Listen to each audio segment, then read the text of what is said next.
Of hell, his iron will remains steadfast through the passage that preys upon the weak. He set forth without pity and hunted the slaves of doom with barbarous cruelty. Unbreakable, incorruptible, unyielding. None could stand before the Horde but the Doomslayer. For he alone was the Hellwalker.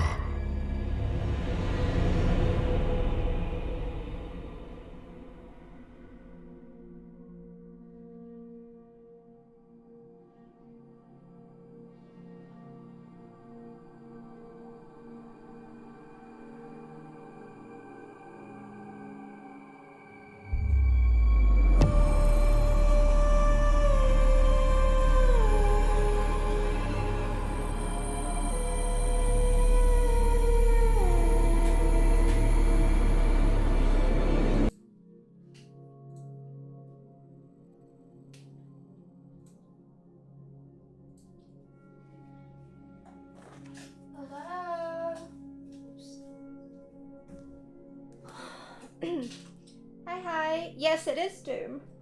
The very first one. What's it called? Let me see.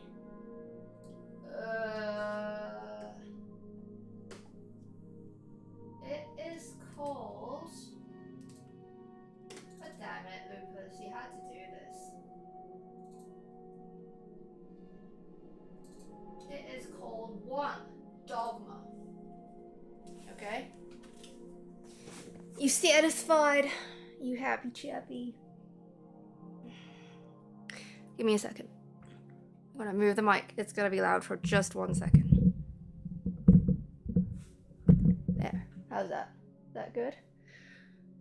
I know. Wow. It's a great soundtrack, right? It's awesome. Oh shit. I forgot to do something real quick. I have to for the stream. 1 second.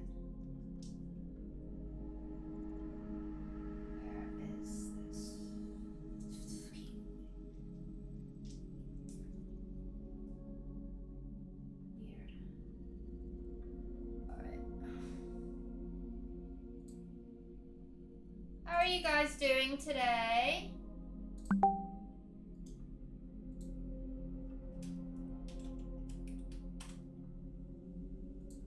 Oh, come on, do it. Hurry up, hurry up, hurry up. There we go. Alright.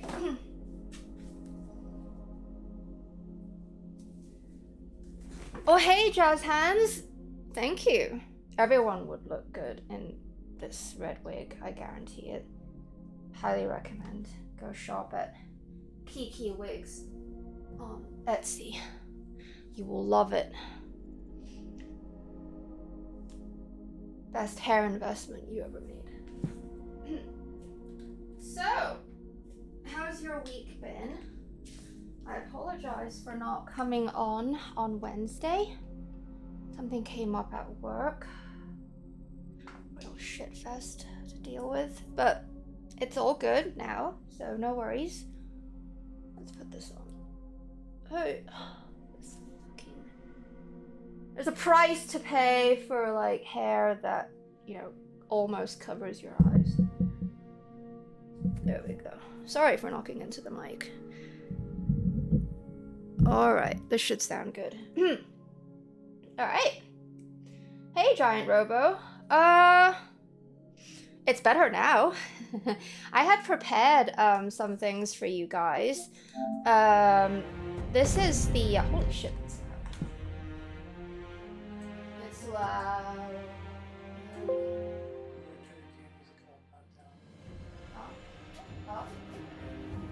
Alright. Alright, there we go. I sound good? Great. Let me load the game. That's not the one. This is the one, the big guy. Yep. I need to change controls around too. Because I was experimenting. I prepared something for you guys last week when we let me change this around first. This turned R1 and this is no fuck, I hate when I do that. This is no, this is, oh my god, I hate when I do that. This is L1. Okay, good. Last week, there were some things in... It's a very important piece of dialogue.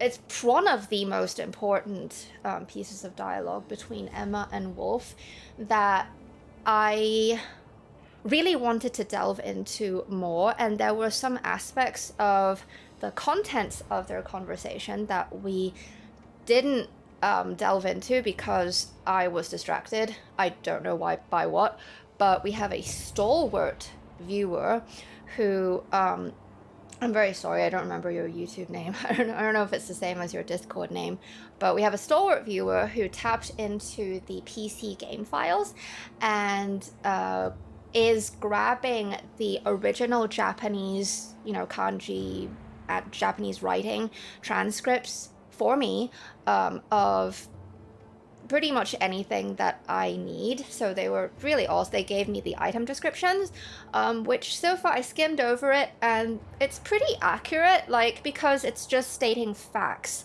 So like the narrator at the beginning of the story, him telling the story, there's no like subtext or, you know, anything between the lines that we need to worry about. The translation is good because it's just stating fact. But when it comes to conversation, there's a lot of things, you know, just between the lines that the English translation just doesn't come through. So, and there's some really weird choices of words in what Emma says that I really wanted to discuss and, you know, get your thoughts on them. Yeah. Hi, Matt. Hi. How are you? I hear you are still working really hard on the demon of hatred. You go get him. You will get him. As long as there's a will, there's a way. Am I right? So, in order to get going with our translations, I've also gone through a little bit of how to say them in Japanese, just so I can say it in Japanese. I'll tell you what the English translation was in game, and then we'll talk about the weirdness. Like there's some things that don't quite fit between the Japanese text and the English translations. And I really want to try to like get Wolf moving around more while we talk, but it's kind of hard like to be discussing and moving around at the same time, especially when I need to read. So, oh yeah, Joe, Demon of Hatred is one of my favorite fights. I love it. It's great. Especially if you're coming in from Soulsborne. He kind of fits in with the key instincts of moving around a lot. So yeah, you've watched the guide, Matt, so I'm sure you're figuring it out. Okay, so this is the first encounter between Emma and Wolf, and then there's the talk about the white mark on Wolf's face, and then there's a revision, like they talk again about the white mark. So here we go. So this is the very first thing that Emma says to Wolf. 誠に息を吹き返したのですね. So it means, what it says in game is, you truly returned from the dead. And that's accurate. You really came back to life. More or less the same. リオ種の力. It's the power of the dragon's blood. And there's no blood in the kanji or the Japanese transcript. It just says the power of the dragon. More or less the same. この目で描くと見ることになるとは. I never thought I'd see it with my own eyes. And by the way, my Japanese is kind of rusty. So, like, the intonations, I might get them a little bit wrong here and there, so I beg your pardon. I never thought I'd see it with my own eyes. Now that's weird, because there's sometimes the you and me can be switched around, but it can mean, like, if I were to translate it literally, word for word, it's what you will see with your own eyes. So I guess it's it's the same as I'm seeing it with my own eyes. Yeah, kind of like that. And Wolf asks, 何者だ? Who are you? Emma と言います. My name is Emma. So, nothing wrong with that. Now, this is where it gets weird, okay?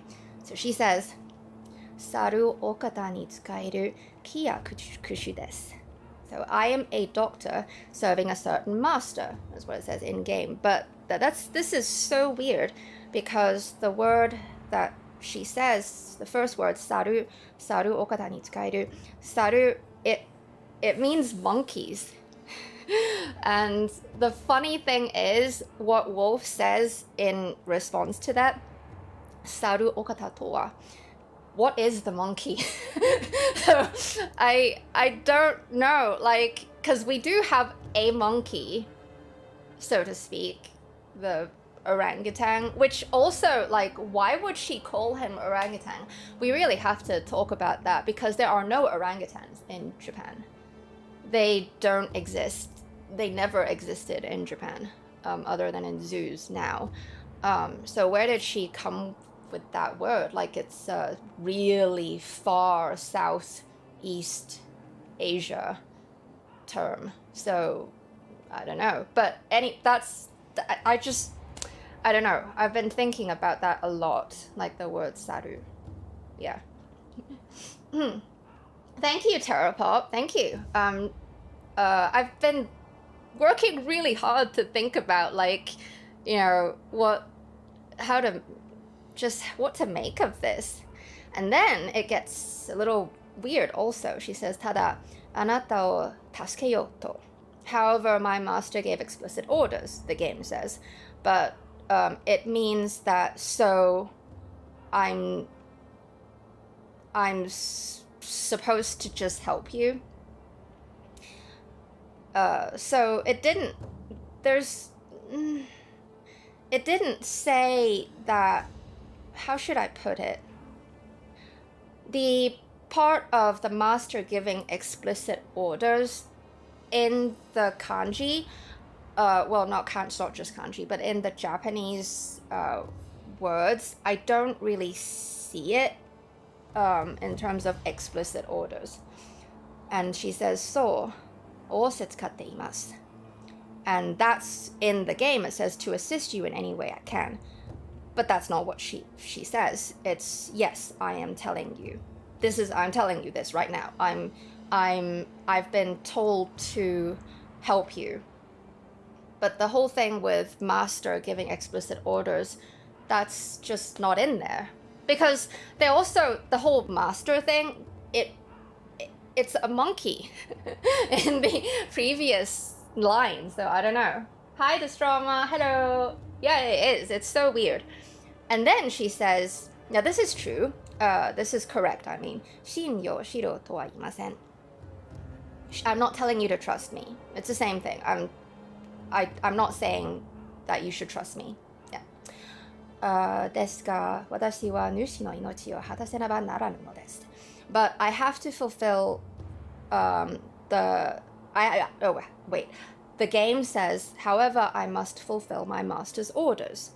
But in the translation, see, it's the word that there's a kanji there that could mean life, but also it could mean command as well.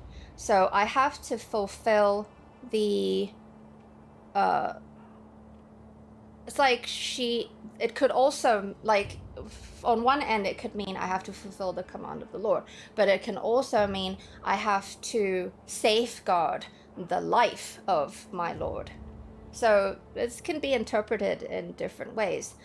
And then now this is where I want to really discuss it, because it's not so much that there's nothing wrong with, I wouldn't say it's not wrong. I just think that it's just a little misguided. There's nothing wrong with the following translation. It's the context of it. I really want to know why she would do something like this, not let alone say it. So she says, あなたが持っている薬水のひょうたん. So she says, the gourd of medicinal water you possess. It's an accurate translation. それはもっともっと私が作り上げたものです。Sorry, 私が作り上げたものです. That was originally a creation of mine, she says. And yeah, that's also accurate. It was originally created by me. Now, this isn't in the first conversation. It's in a follow-up conversation when Wolf asks her about the gourd. He presents the gourd to her. I don't have this right here, but you remember? He presents the gourd and she tells you about gourd seeds. He asks you, how can you improve it? She says, gourd seeds. But before that, do you remember she said that, I can grab this for you with the help of the stalwart viewer if they would be so kind, if you want. She says that this gourd was originally created for Kudo, but it seems that Kudo passed it on to you, gave it to you. Now, don't you think it's a little bit weird that Kudo can't be injured by any conventional means? You need a mortal blade to pwn him. Why would, of all the people to exist in the entire world, why would Kudo need a gourd? Why would he need something to heal himself? And the whole thing, see, we know that gourd seeds, the whole land is infested with the water from the infected waters of the polluted waters of the divine realm or fountainhead. I know they're not the same place, but let's just put it that way. But so that's why there's living things in the land that have magical properties like these gourd seeds. So plus also first Ned, that samurai that we fought last, the guy who's standing here, the slob, he's the only mini-boss that gives us a seed and a bead. So why is that? Why does Ned have a seed? What do you guys think?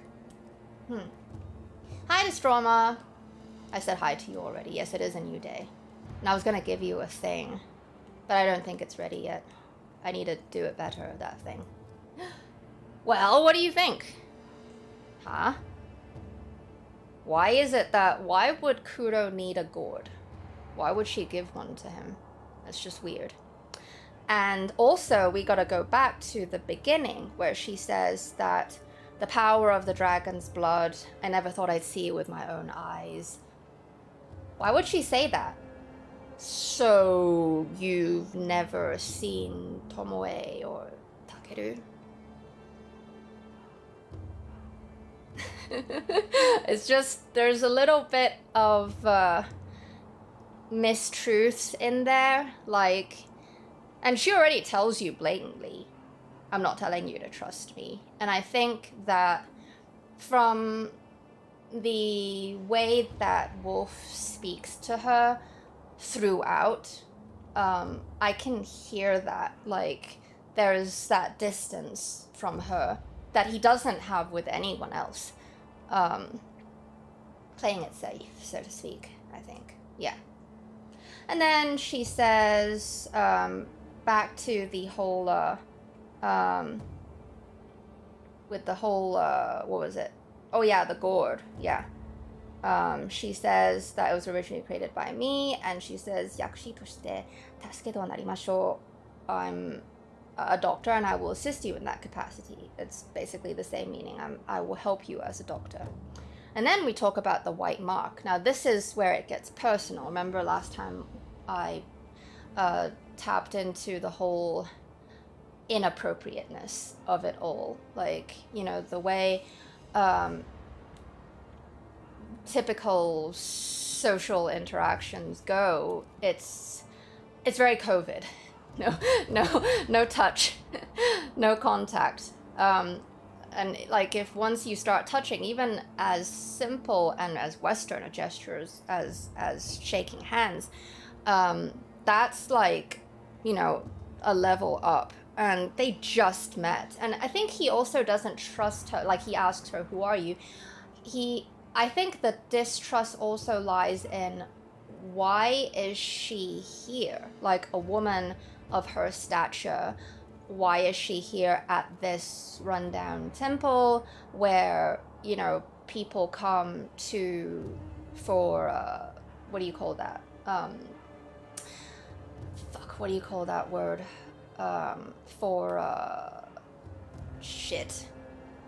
Sanctuary, yes.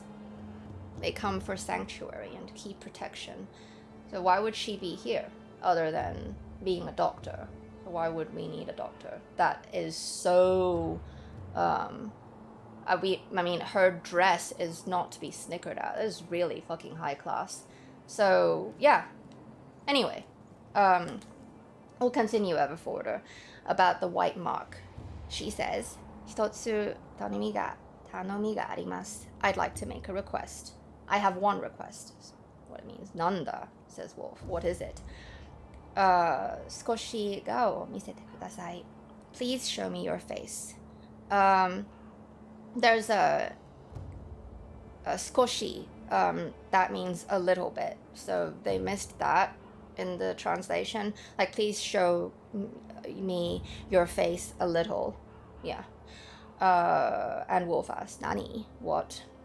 And she's examining it. And see, he didn't give her permission, and she still went ahead touching his face, which is highly, highly, highly inappropriate. Like, sort of, you know, treating him as not so much a person as a thing to be examined.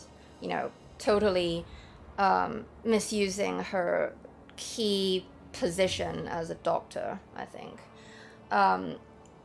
And she says, Shiroi aza, kore wa umaretsuki desu ka? This white mark, is it a birthmark? In the game, it asks. Shiroi aza, the word for the aza, it's not so much a mark as it's a bruise. So, very interesting choice of words. How they choose to translate it, you know, as opposed to a bruise, they call it a mark. Yeah, I'm glad you guys find it interesting to pick out these tiny little things that, see, we have to be so careful. We're trying to piece together this whole story, and remember, it's a 1,000-piece puzzle. We only have 500 pieces. So we better make good fucking use of every little thing that is given to us and try to piece together the story. The whole Hirata is the biggest mystery, and I'd like for us to really get that taken care of. And then she asks him, yeah, is it a birthmark? He says, no, iya. But the way he says iya is, it's highly disagreeable. Like, he is not pleased. Now, I know you can say that this is all subjective or whatever, but there's also like a choice of words too. He is not using any, he never does actually. He doesn't use any honorifics when speaking to her, as opposed to when he speaks to Kudo and Ishin, because they are very high stature, and they're also the only people whom he bows to. He never bows to her, even though she's of higher stature. And then she says, Naraba ryu tane o yuketa mono ni arawareru to iu koto ka. Then that must mean it appears on those who have received the dragon's heritage. Instead of, the only thing that's different, instead of dragon's heritage, it's dragon's seed.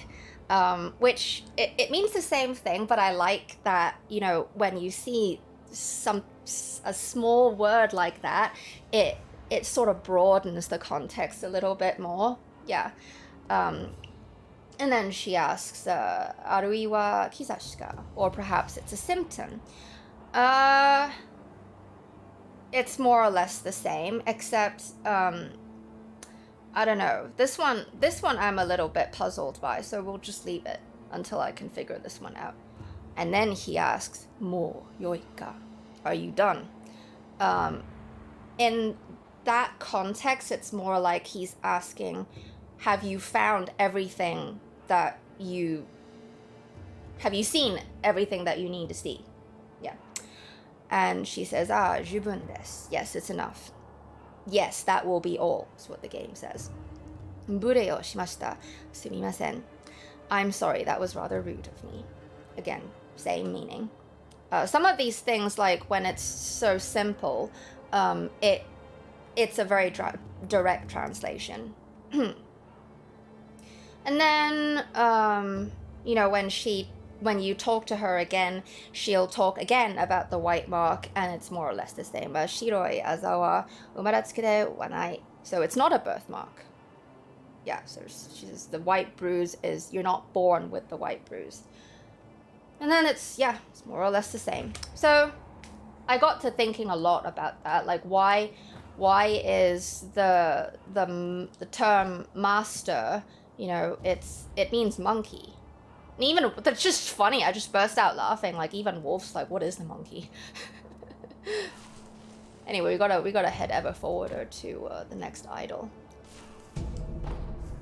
I love the, don't you guys love the verticality of this map? It's a little bit like going back to DS1, where, you know, there's also a little bit of, you know, heaven, purgatory and hell sort of context in there. Like, here, we're pretty high up, obviously. Like, look at that, Jesus. But we're not that high up because, you know, there's so much more up there. Fountainhead and all that stuff. And then down here, there's the depths, you know. I love that. I love that.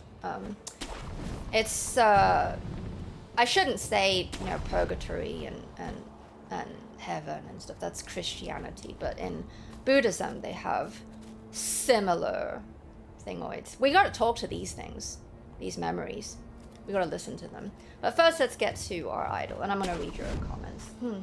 Anthony, I can read kanji fluently, but kana, hiragana, I extremely, like, just think of it no, I can't. And my like, kanji I can read and write fluently, but speaking Japanese, other than learning it phonetically, like I can sing Japanese songs. By the way, we gotta talk about that. I can sing French songs. Other than, you know, phonetic copying, my level of understanding of Japanese is like a 3 to 5 year old. Like, when, like, if I were to, I thought, that's right.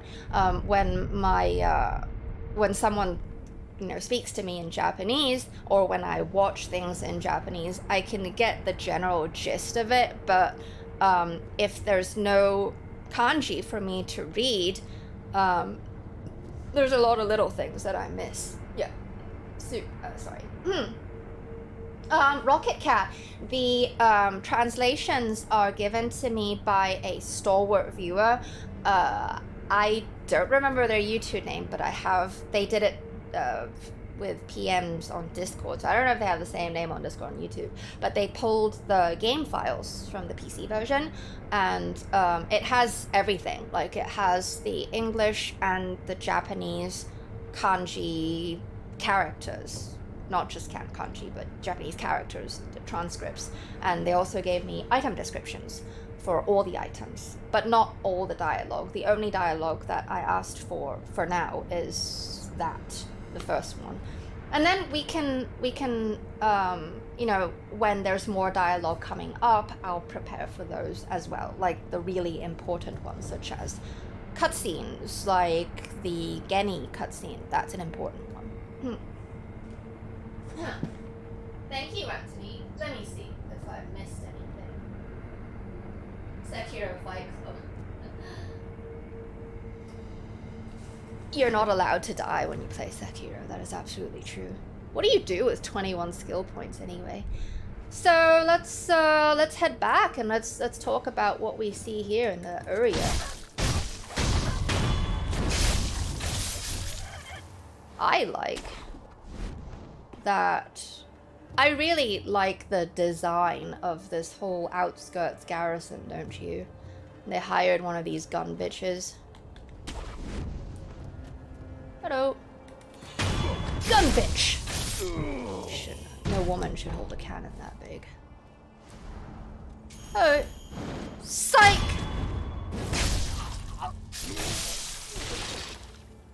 Hey.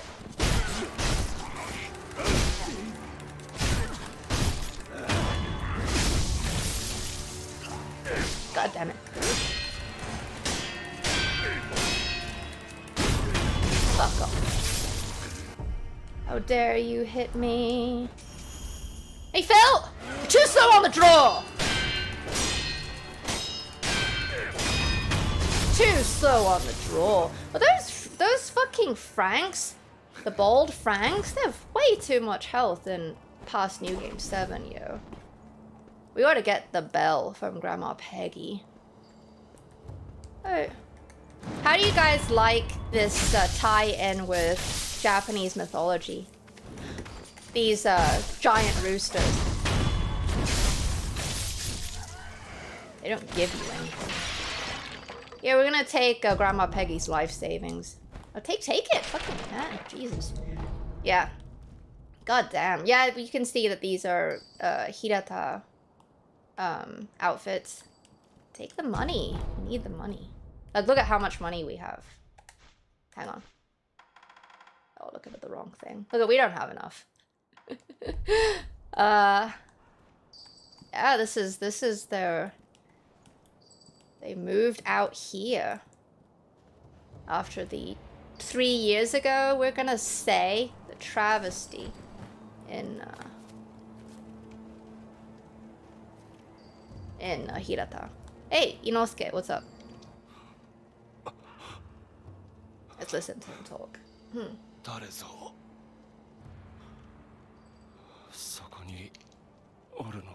Nice one, Lloyd. Hey, yo. Yes, you've heard me before.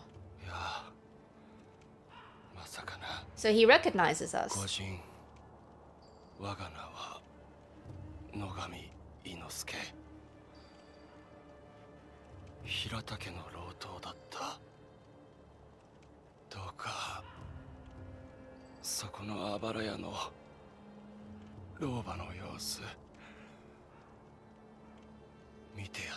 Oh, Inosuke, you need to talk a little faster, bro. Yeah, she's your haha. Yeah, Peggy, Grandma Peggy is really fucked up. Well, see, so he recognizes us, and another person whom we can discern, you know, for truth, key truth that we were actually at Hirata is the Patches. I call him Patches. It's Ayanama the peddler. Yes, it's me. Yes, I'll look after her. Yep. It's the same thing. Okay. Hey, Grandma. Yo.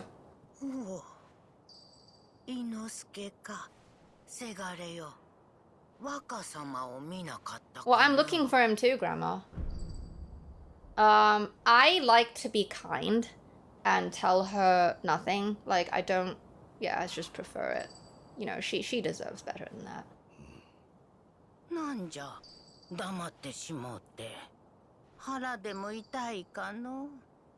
That's another thing. We gotta go back and talk about their names.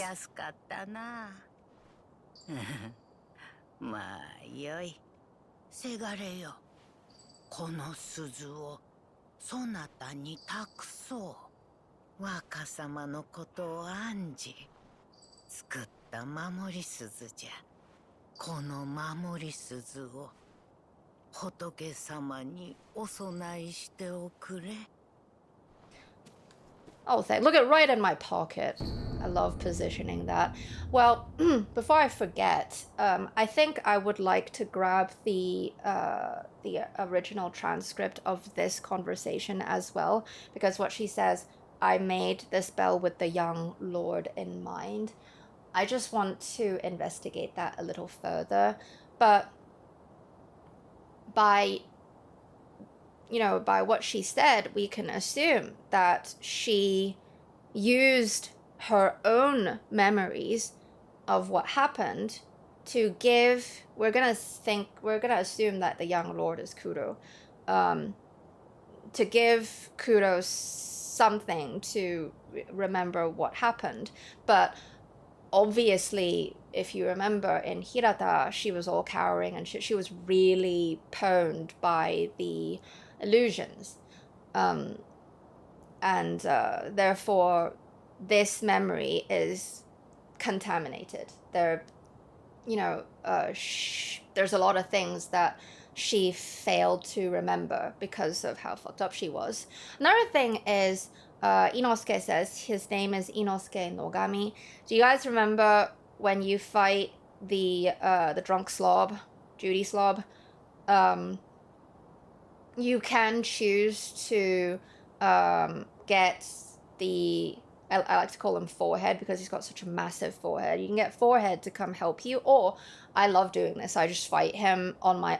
I do not let Forehead intervene. I just fight everyone on my own, because then Forehead comes a-running when you're done. Like, he's so late to the party. I love it. But he says that his name is Nogami Gensai.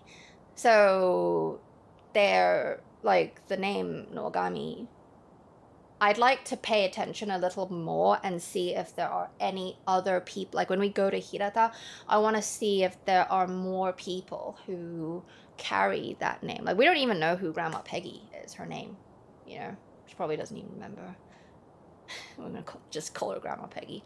A bell charm received from an old woman who asks that it be offered to Buddha. I also really like that when the sculptor says that the Buddha, the kind-faced Buddha, is made by the true sculptor. So, like my friend Quendra suggested, that, you know, all the idols in the land, as well as that kind-faced Buddha, are made by the true sculptor. Who is the true sculptor? It's you.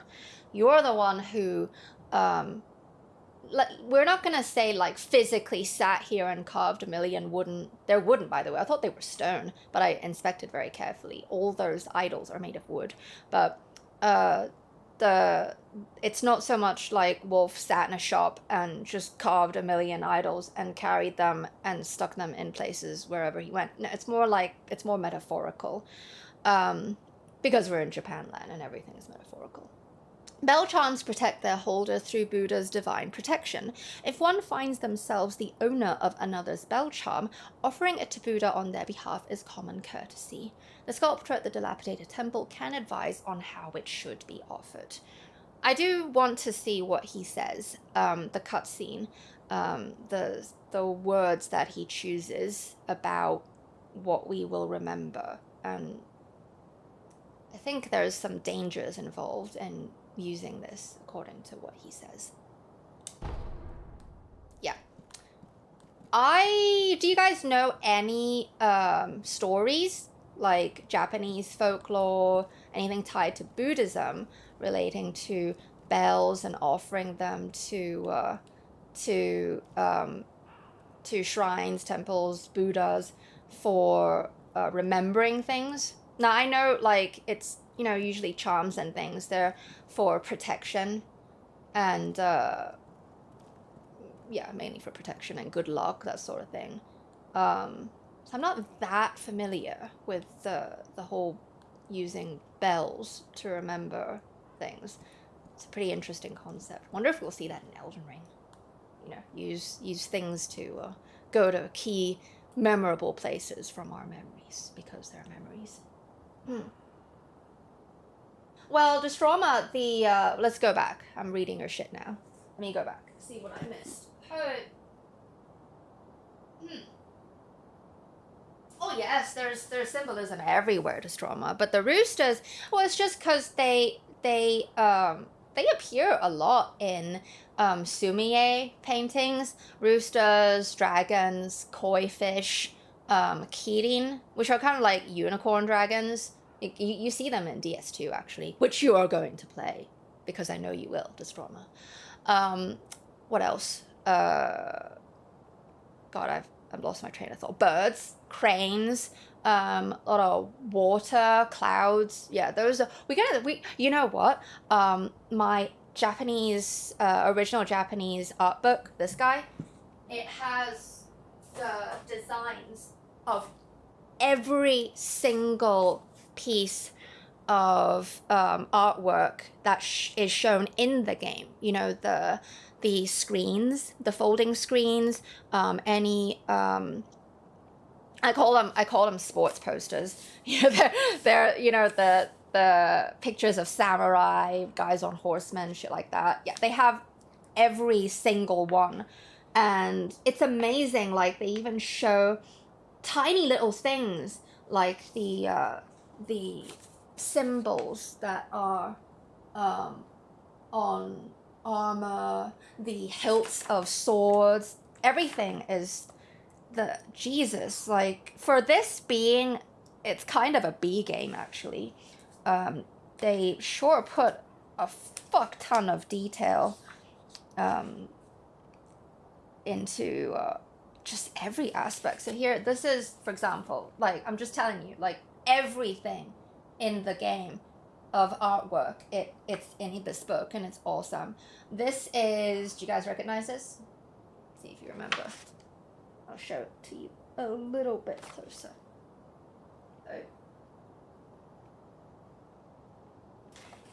That is actually, if I'm reading this correctly, it's Bodhisattva. Yeah. Anyway, let's see if you remember. We should do a Sekiro trivia one of these days. But I don't want to yet, because we don't even know the key story yet. I think we should pwn a little bit, because I want to look at the baby. But sorry, I'm so sorry, Inosuke, I'm so sorry. I broke his fire. I'm so sorry.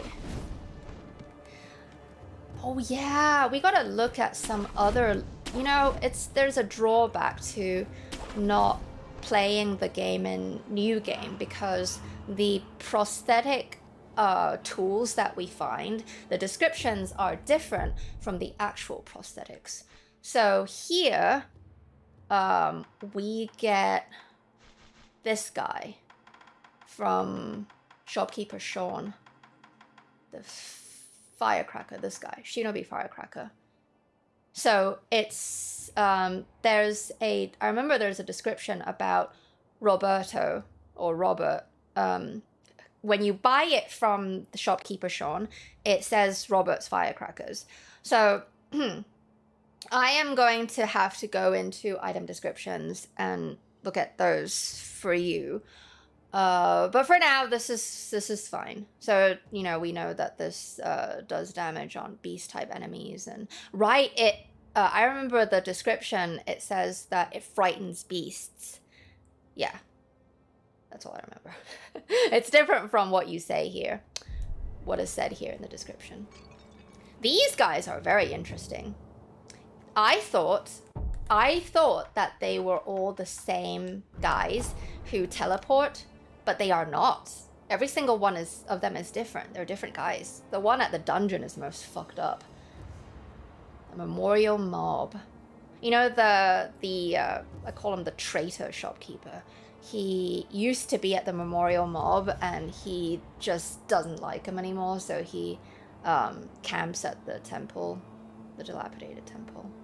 Look at how wounded they are. Ah! You idiot. Why'd you do that, wolf? You gotta go back to him. You gotta look at him. Because around every shopkeeper, they have different items. No, I knew you would make that, fucking moron. Get up there. Why'd you not grapple? Fucking wolf. Get up there. Get up there.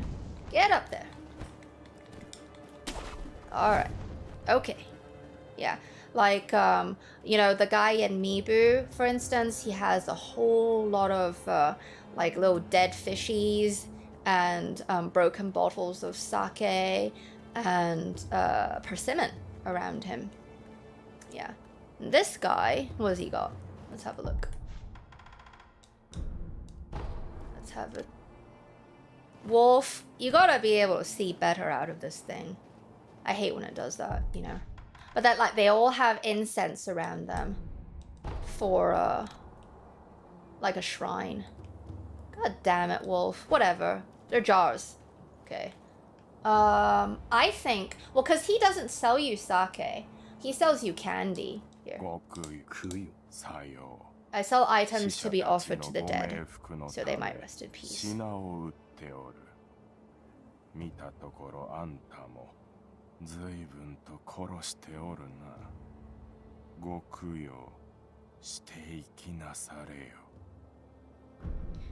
Okay.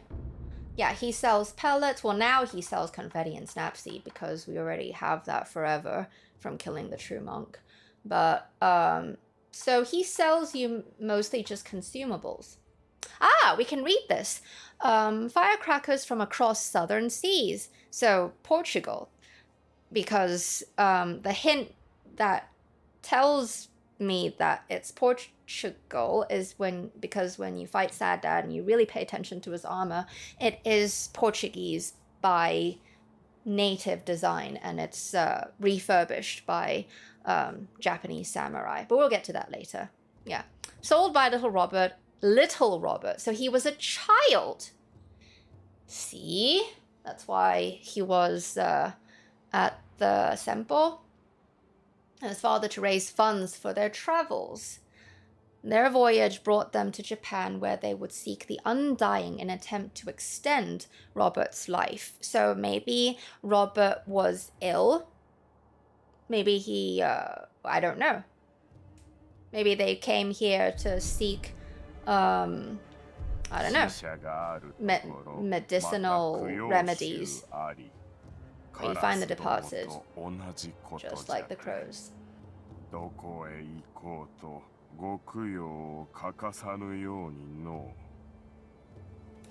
Yeah, we'll make sure to bring offerings. You know these things? These little incense burner things? These green ones? These guys? Oh my god, Wolf. Why you do this to me? I'm gonna try and look at it real good. Give me a second. Let's just fucking put it in here. There we go. Can't see it. Let's come over here. There we go. We can see it just fine. These are we have things that are very similar to this in Bloodborne in the fishing hamlet. They're even greener actually. Creepier. But it's only because it's broad daylight, so we can't see them. How green they are. We'll see them more. What are you looking at me, Sean? Stop it. I'm reading. Oh yeah, absolutely. They They do put a lot of love into everything. Yeah. You think? Oh, you know, I never thought about that, Robo. That it's a love letter to Legend of Zelda. I know that Miyazaki is a big fan of Zelda. Yeah, I've never thought of that. Good catch. How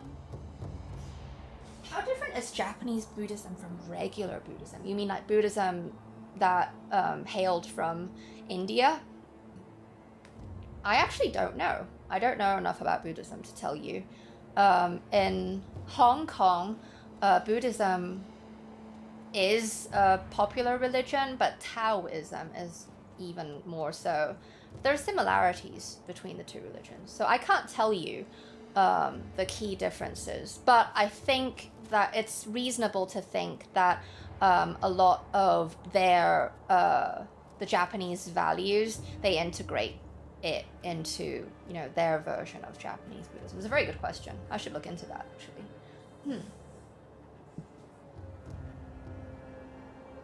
Hey Magba, how are you? All right, let's keep exploring because I want to look at that baby man. Why would they put a baby man out here? Oh.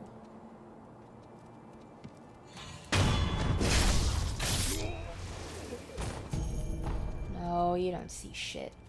You don't hear anything. I know you're suspicious. You hear a ninja around here, but you can't do anything about it because I'm hiding. Look how, like, just fucking run down this place is. They've seen some shit, man, in this area.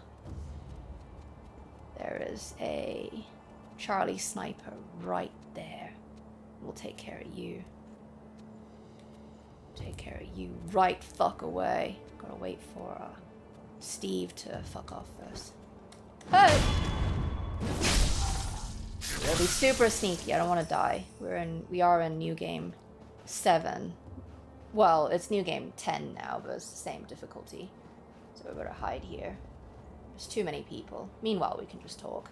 I do really love that, you know, if you turn off the music, even though, like, why, you know, probably don't want to because it's wonderful to have a FromSoft game that has area music. What? Who saw me? Dumbass!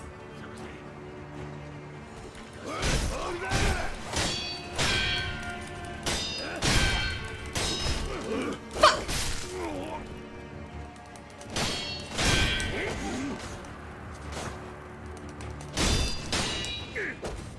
Fuck off. Got you. Got what?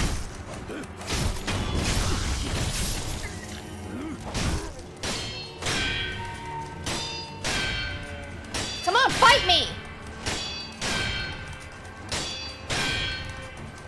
Gosh! How dare you? How dare you not face a true ninja of the realm? How'd they fucking see me?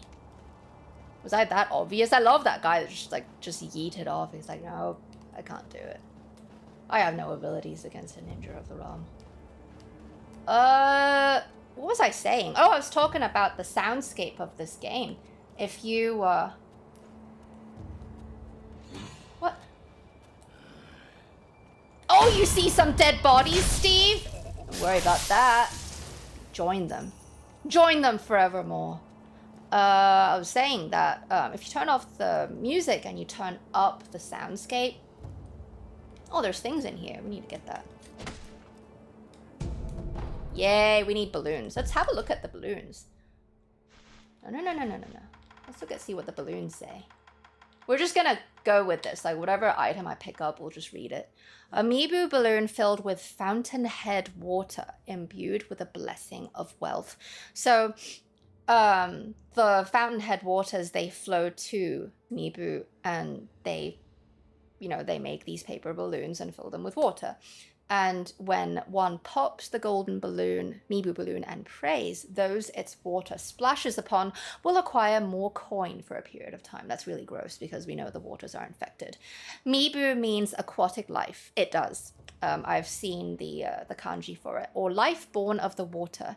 The Ashina consider the fountainhead water itself to be worthy of worship. Well, aren't they fucking misguided? They shouldn't do that. But I do like that they... look at how the water is integrated in so many little areas, aspects of, just it pops up here and there. We don't even know if they use any of that shit in making the candy. Probably not. Well, you need a little bit of water to make candy. Just a little bit. Where am I? Oh, here. We got these two guys. Alright, let's go. I was saying the soundscape of this game and the texture, the color scheme, the palette is just so... It's so immersive. Especially when we go to somewhere like the caves near the gun fort or at the gun fort. I can smell the wetness of the stones just from how they look and from the echoes, the water dripping. Guys, if you have the PC version of this game, psych, I recommend.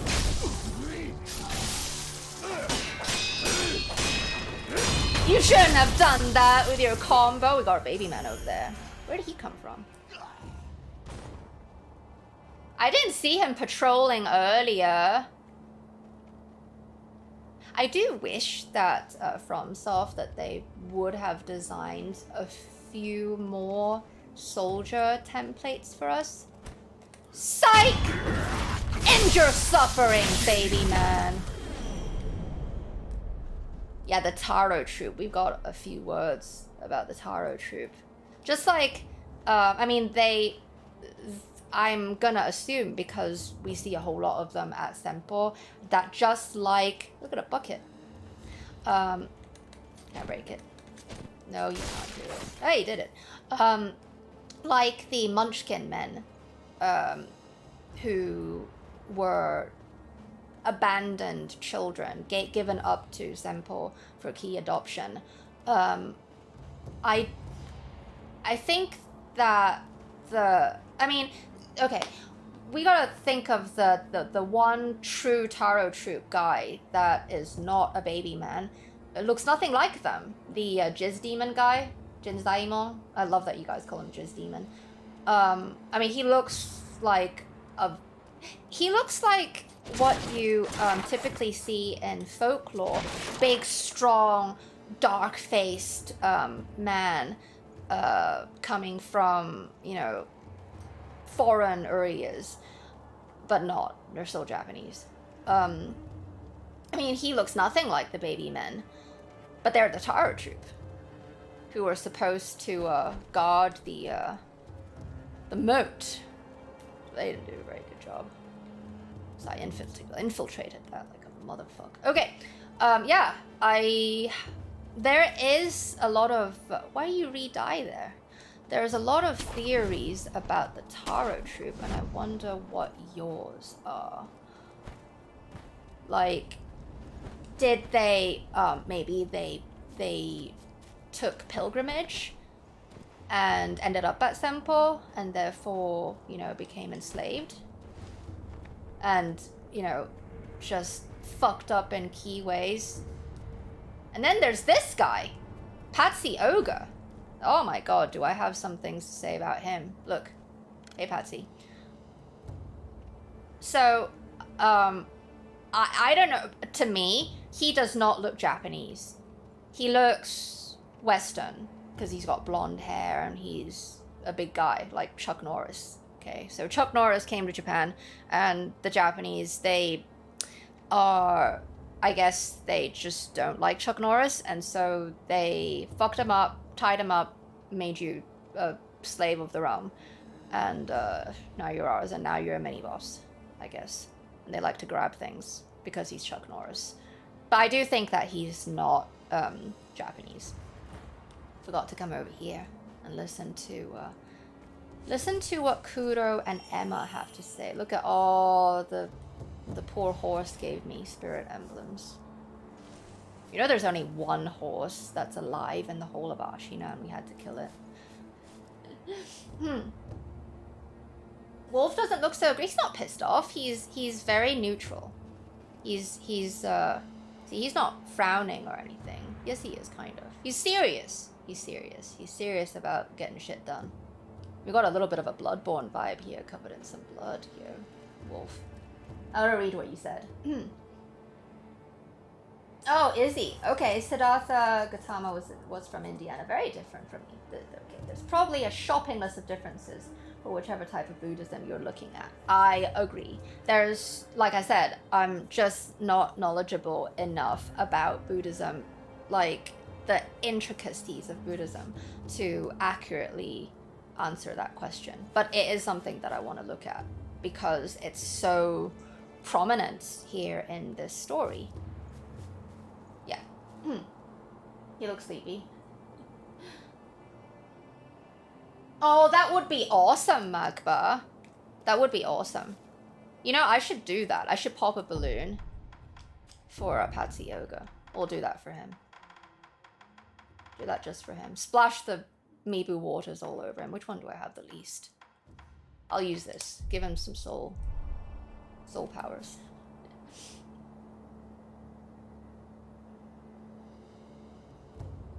That's your theory. That's interesting. They are child ogre. You know what? When you talk to Kotaro, his speech is very childlike. He speaks like a kindergarten kid. So that kind of makes sense, you know, that they... you think they were born deformed, or do you think that they were made that way? Because they also disappear, which... I've always just stuck with the theory playing Soulsborne games that when things disappear after you kill them, it means that they were memories. Or I think in this, see, that's something to think about. Like, I know, like, you're gonna, like, a lot of people say, oh, like the big things in Sekiro, like Patsy Ogre, the slob, the drunk slobs, the baby men, they always disappear because they're big. Well, what about the snake? Or the dragon? I mean, those guys are pretty fucking massive and they don't disappear. So that's something I also wanted to think about. Let's see if you guys have any theories about why do certain enemies disappear. I'd like to discuss that, if you like. If you like. Only if you like. Okay. What man? It's a horse, buddy.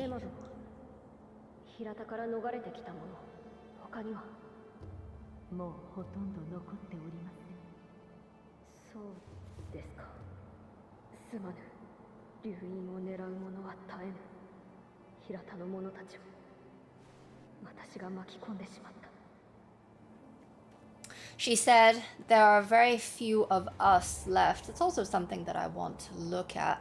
So she then refers to herself as someone who comes from Hirata, which... okay, I'll take that. Also, Kudo, there's no guy here. It's a horse. Seriously, it's a horse with a saddle. There's no man here. You're tripping. You're tripping balls. We gotta turn up this. I'm gonna turn it up a little bit. I can't hear it. There we go.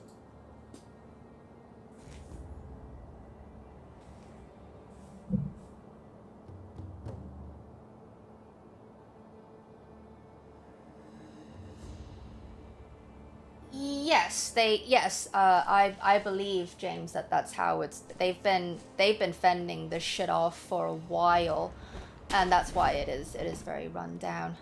And then there's Gyoubu, who had one job. He had one job and he fucked up. All he had to do was make sure that gate remains closed. Couldn't even fight a proper ninja. And we killed his horse. The only horse living in Japan right now. Oh. Psych!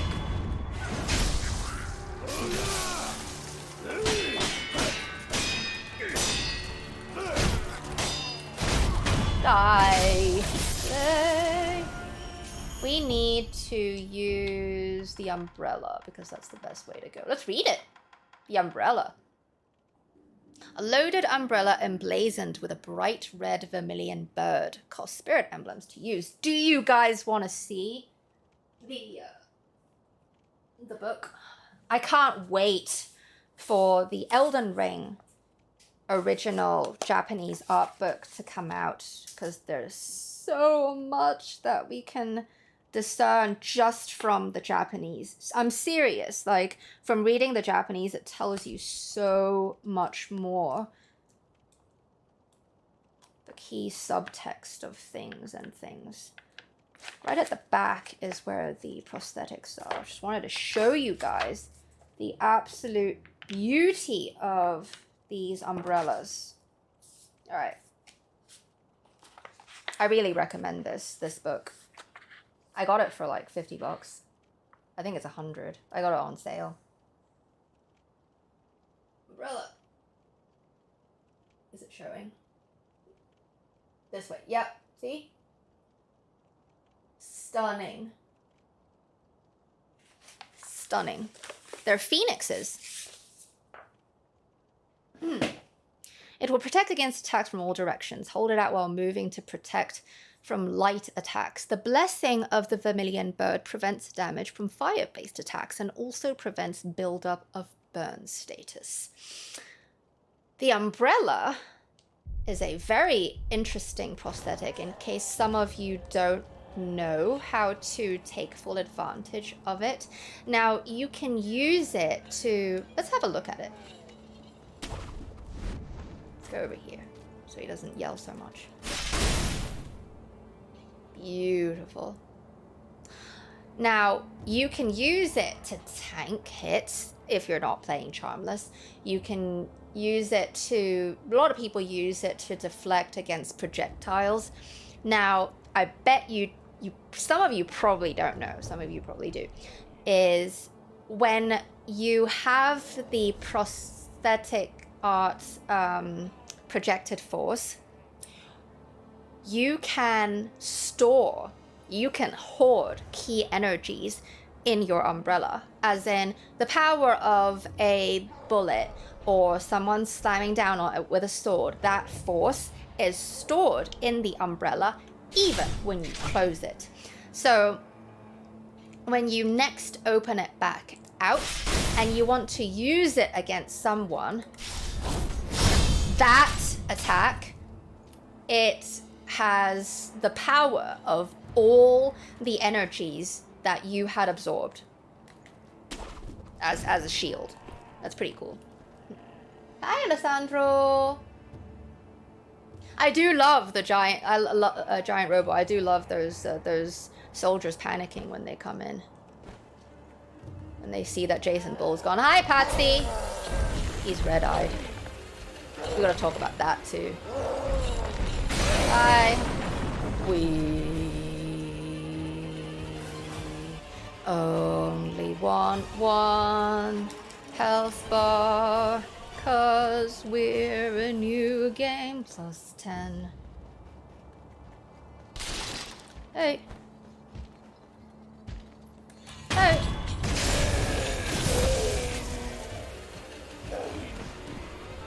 Oh, told you I'd do it for you.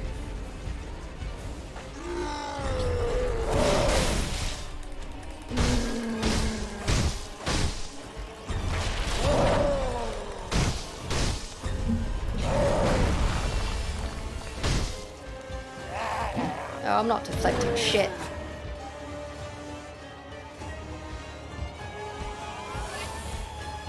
Hello? Come and attack me.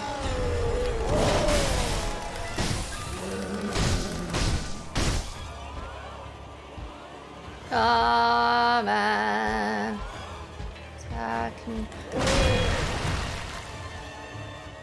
Come on! You're a slow poke. Hey!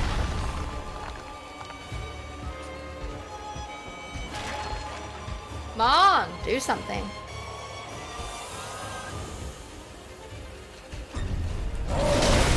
Psych! Did I get you? No, you're still alive. You're still alive. Psych!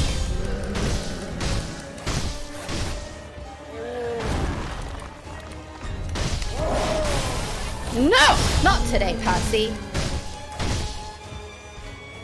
Not today, Patsy Yoga. Come on. Ow!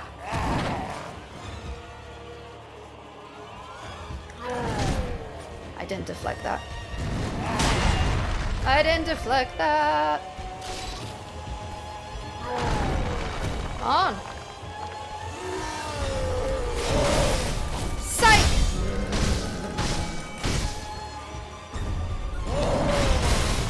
Oops. Got you. Jesus, that fight was long. Patsy. I like that when we kill them, we remove their red eyes. Heavy purse, its weight is very promising indeed now. Alright, we should look at the red eyes. Yeah, the red lumps. I have these different kinds. You got this one that's from Jizz Demon and this one from Dojun. A round red lump consumed to gain red eyes and reduce flinching from enemy attacks, but also prohibits the use of resurrection. A red mass is the lingering trace of one who was unable to achieve their desires. Slightly warm to the touch, it pulsates softly. So I'm gonna assume that these things were made in the dungeon by Dojun, which is who's a very interesting character. I'm not looking forward to talking to him, but we must. And we're going to have to do some save scumming. I really don't want to send Kotaro to him. I don't think I ever will. But I'm happy with sending Jizz Demon. But I guess it's different. Like, I have to do it once to Kotaro in order to get another red lump. But they do have different descriptions. So, what was I saying? Yes, these were made in the dungeon it's like a prohibited, it's like fucking illegal drugs, I think. Because remember, there is a Mojo Dan who wants to be a dojo man.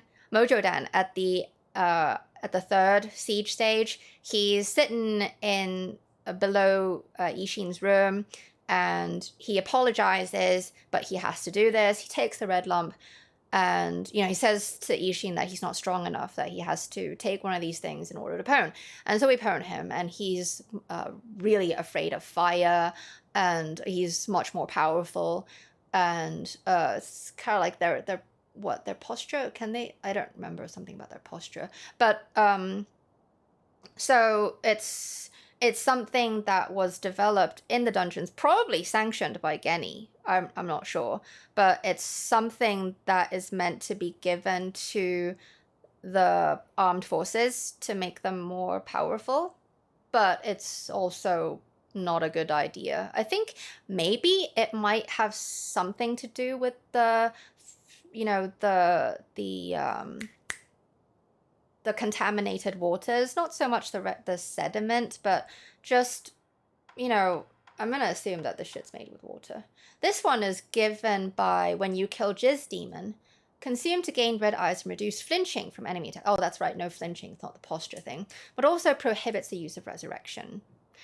Now, why is that? Like, I can see some religious aspect to this, like maybe it's the the profanity of it all. Anyway, the red mass will not mold nor wither, and though it does no harm, it will likely remain in the stomach even after its potency has worn off. So it fucks you up if you take this shit. I haven't taken red lump in a very long time, and I'm sure they didn't really work it into the mechanics. I don't know what happens to Wolf if he takes this, like, a lot. Takes red lumps a lot. Don't know. This is found in the red-eyed dojun. Consumed to gain red eyes and reduce flinching from it. Blah, blah, blah, blah. Dosaku and dojun were the quintessential master and disciple. Often when pursuing the ideal self, one need only look within. We're going to have to read this in Japanese. I'm very interested in dosaku because, you know, a lot of us can easily assume that Dojun has multiple personality disorder, maybe, or, you know, he believes that Dosaku, you know, resides within him, or I don't know.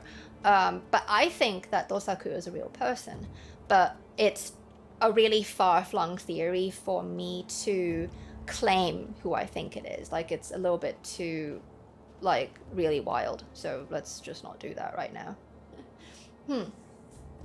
But we will when we get there.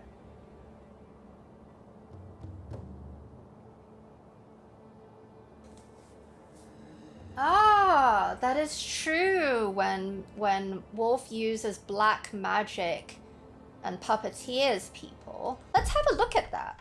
Let's have, since you mentioned puppeteering, let's, I'll just vault over when I kill this guy and puppeteer him. Okay.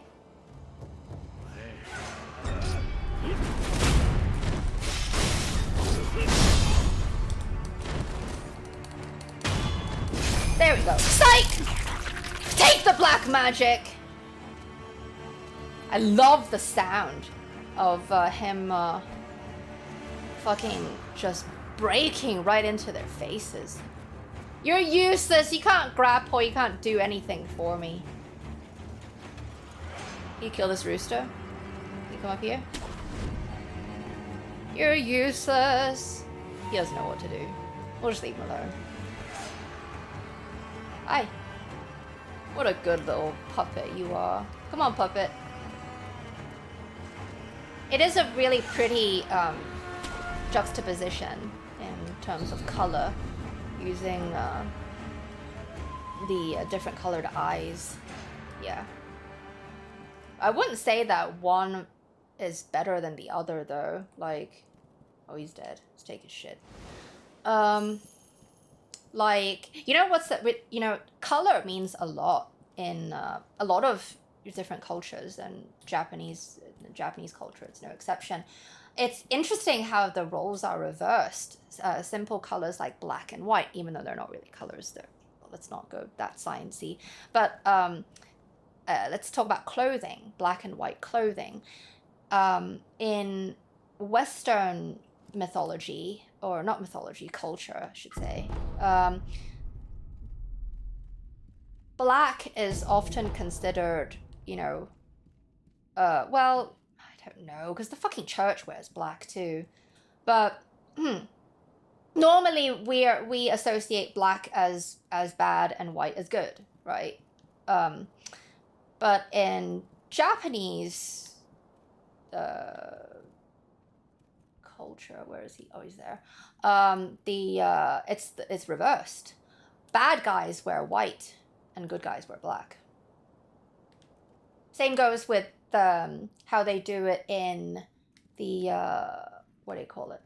The oh.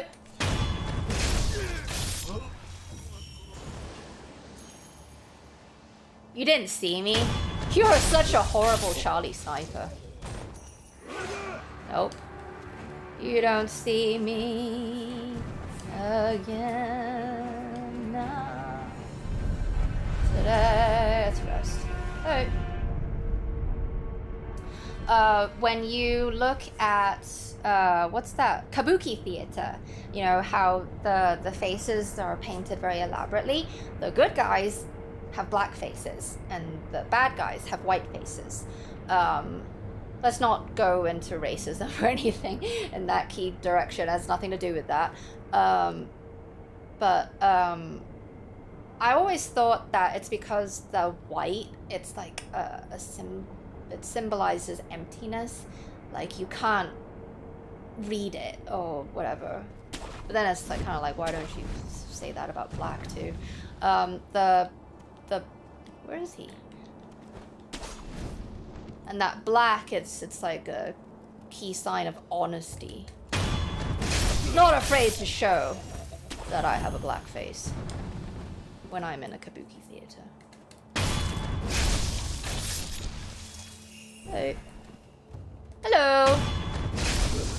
Do you really think it's a good idea to be an entourage for second Ned?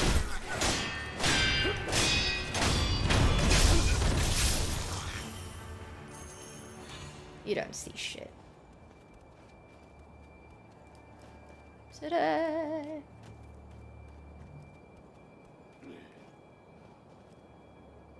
Hey, Frank. We should use some more powerful combat arts. What do you think? I was told that one mind can be used against these Neds without the finisher. So you better be right, man.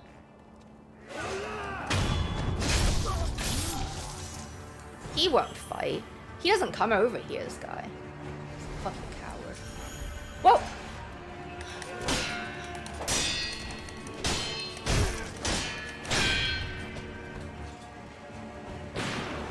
You can't shoot me from here, Charlie.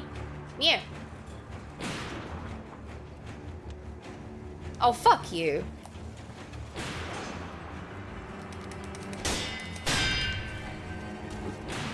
He's gonna shoot me. You fucking can't. You won't fight over here. Oh my god, he's here, Ned. No, Ned. Sorry. I'm leaving. I'm leaving. Today.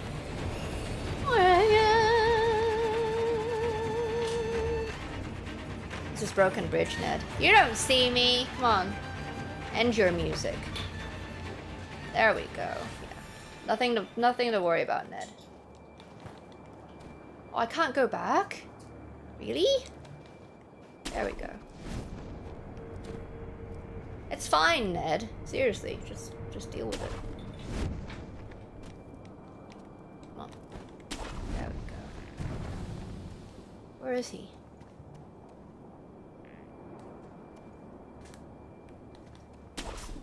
I really like that they give all these different enemies a very distinctive fighting style. Like these foot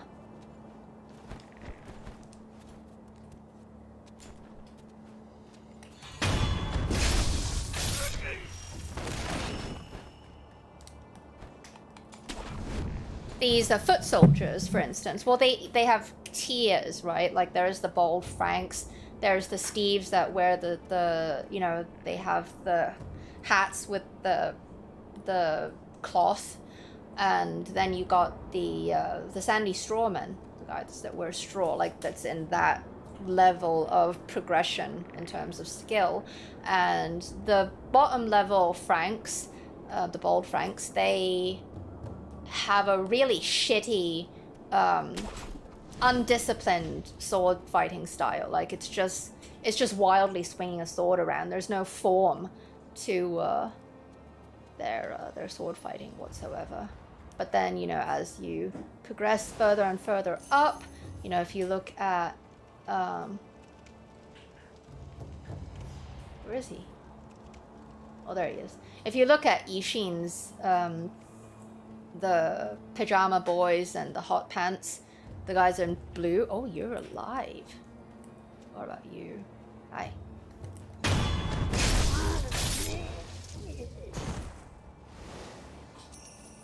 Yeah. All right. The hot pants and pajama boys, you know, they are very, you know, they go to school. They go to Ishin's school, so they gotta be good. Why is it that all these Neds have such massive entourages, you know, except for First Ned. First Ned doesn't have an entourage. All he's got is dogs. Hey, Ned!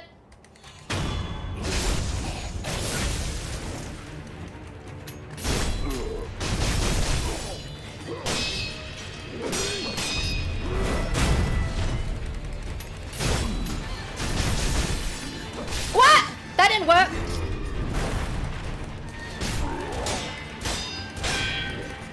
Fuck it up! No!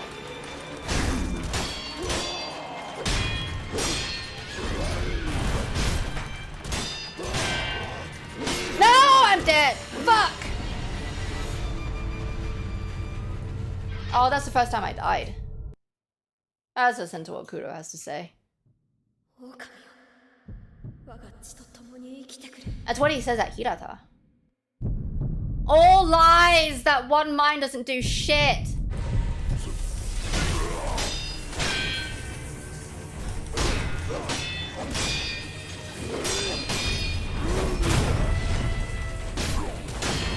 Fuck you!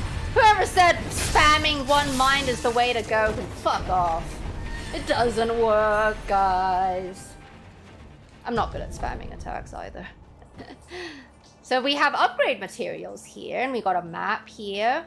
I've looked at this map before. This beautiful Ashina map that they have. It shows the outskirts and the castle and everything. Nice. An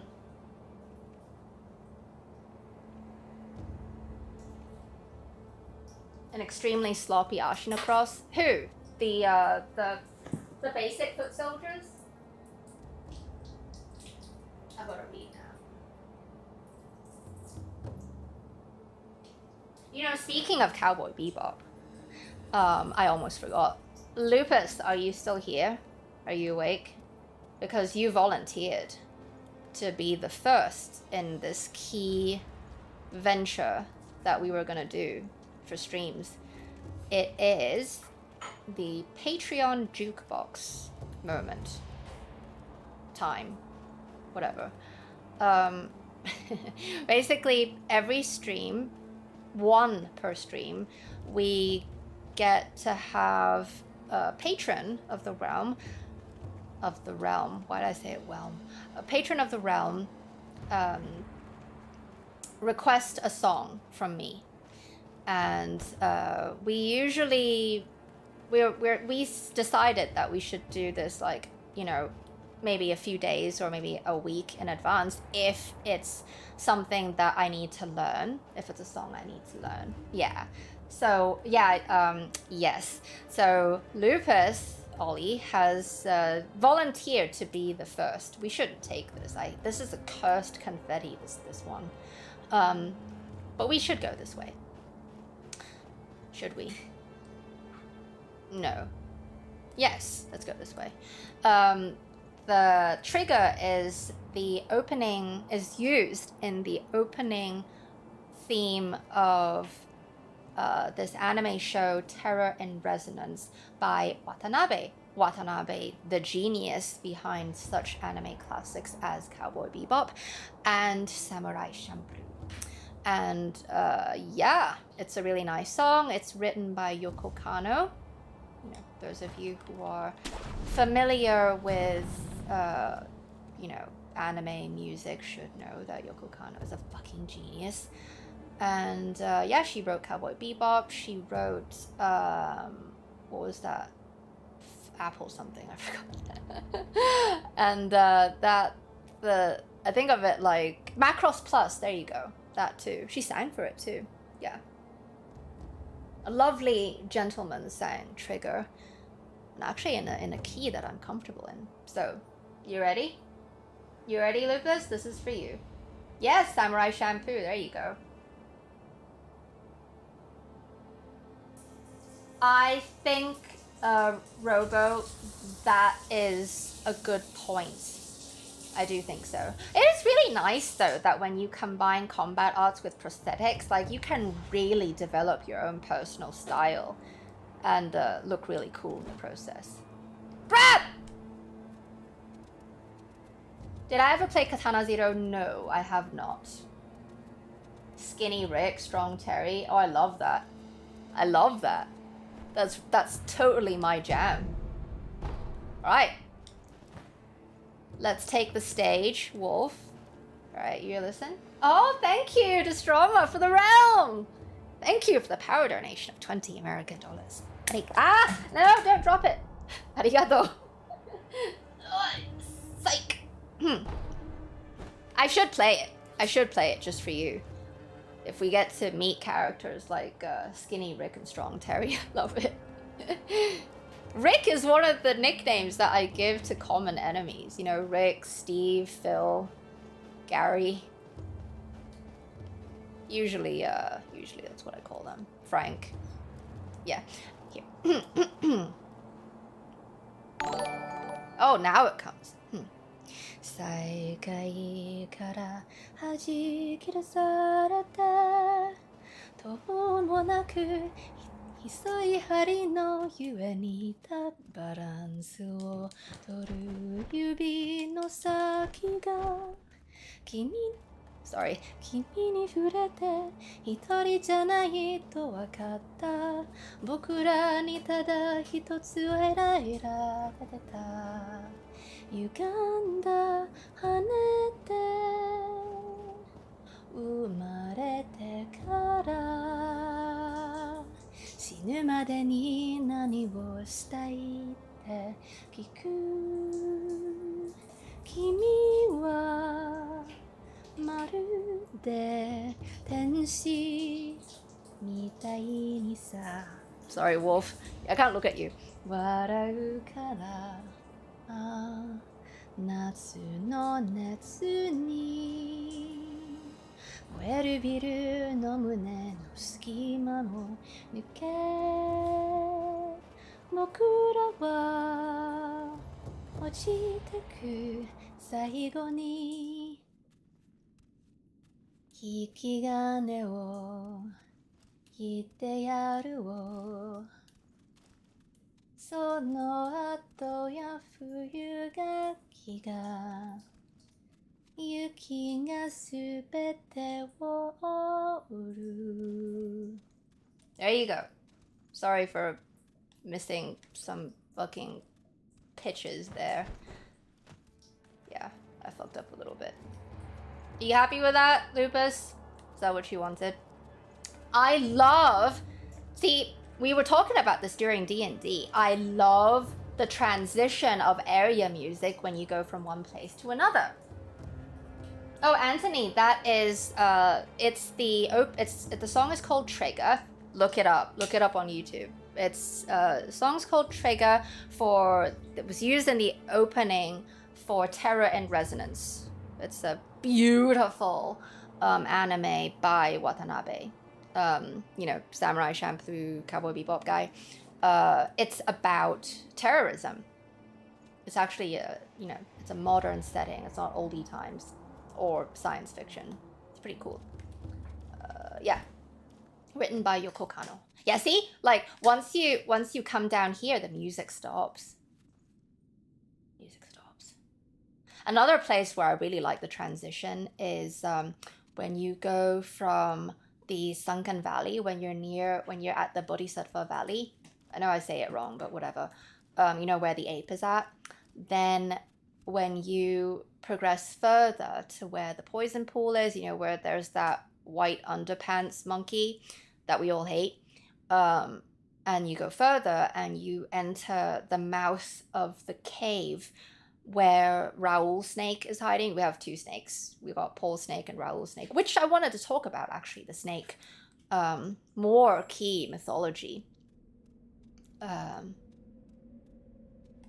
I just want to get that idol. I don't want to fight him. I really don't want to fight him. Let's pop one of these and read one at the same time. Mottled purple gourd. A curved, mottled purple gourd filled with medicinal water. Refills upon rest. Reduces terror status buildup and increases terror resistance. This gourd's twisted form was formed Okay, with use in graveyards, corpse-strewn battlefields, and other forlorn places of death. It follows that then drinking its waters can help prevent the onset of terror. So it's cool that, you know, the gourd is... God damn it, why'd you do that? Fucking Christ.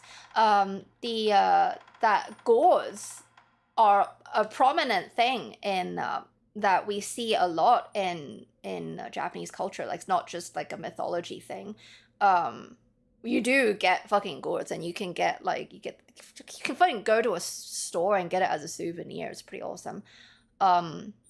It's interesting that, you know, all these different gourds, you know, filled with different things. Like the most magical one of all is obviously the one that is, oh my god, I'm on low health. I better get out of here. The most let's get out of here. Yeah, obviously the most magical one of all is the one, you know, where you stick a gourd seed in there and it just gives it better waters. But so let's look at that purple gourd again. I wanna see a little better what it says. So we get this from the...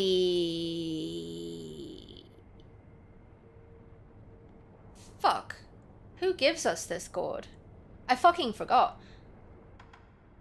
This one I know you get from the Mibu guy. Oh god, it's been so long.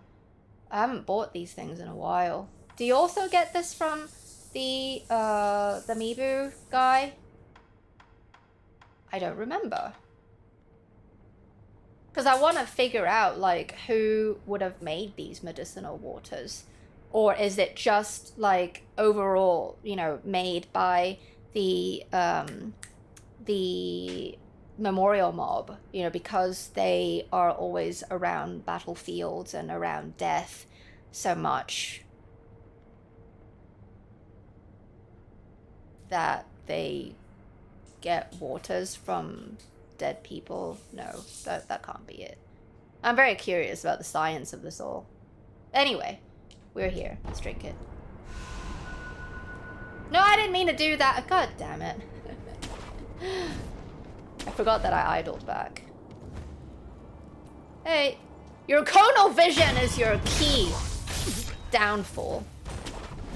Can't see anything that's outside of your conal vision. Right, Gongman? Gary Gongman doesn't know anything. We gotta go this way again. Sorry, because I had very low health and I just didn't want to die in that area. Oh. I want to see if I can make this Lorethrough a no full death one. Already resurrected. It's because of the lies. It's because I was told that you can do fucking one mind. Spam one mind on the Neds and they'll be to that. Fuck off. Not true.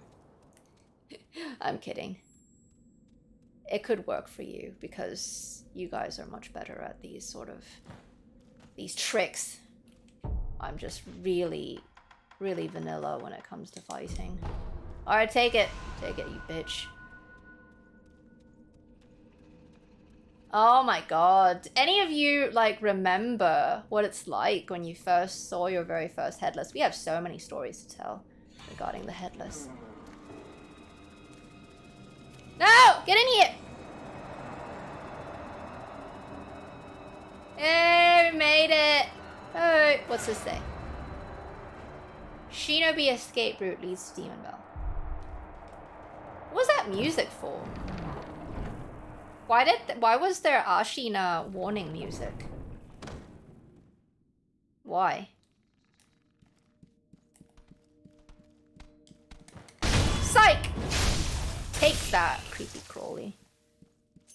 Yeah, the Headlesses. Oh my god, there's so much to discuss about the key Headless men. These were fallen warriors.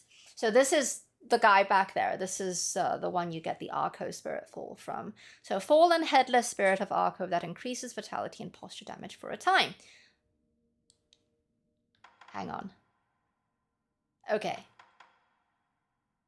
It doesn't tell you for the Arco Sugar, it says it boosts attack power, but it doesn't tell you that it boosts attack, vitality, and posture damage. Headless are the ruined form of corrupted heroes who once fought for their country. Seize the power of an inhuman spirit by laying it to rest, but risk going quite mad unless something is offered in return.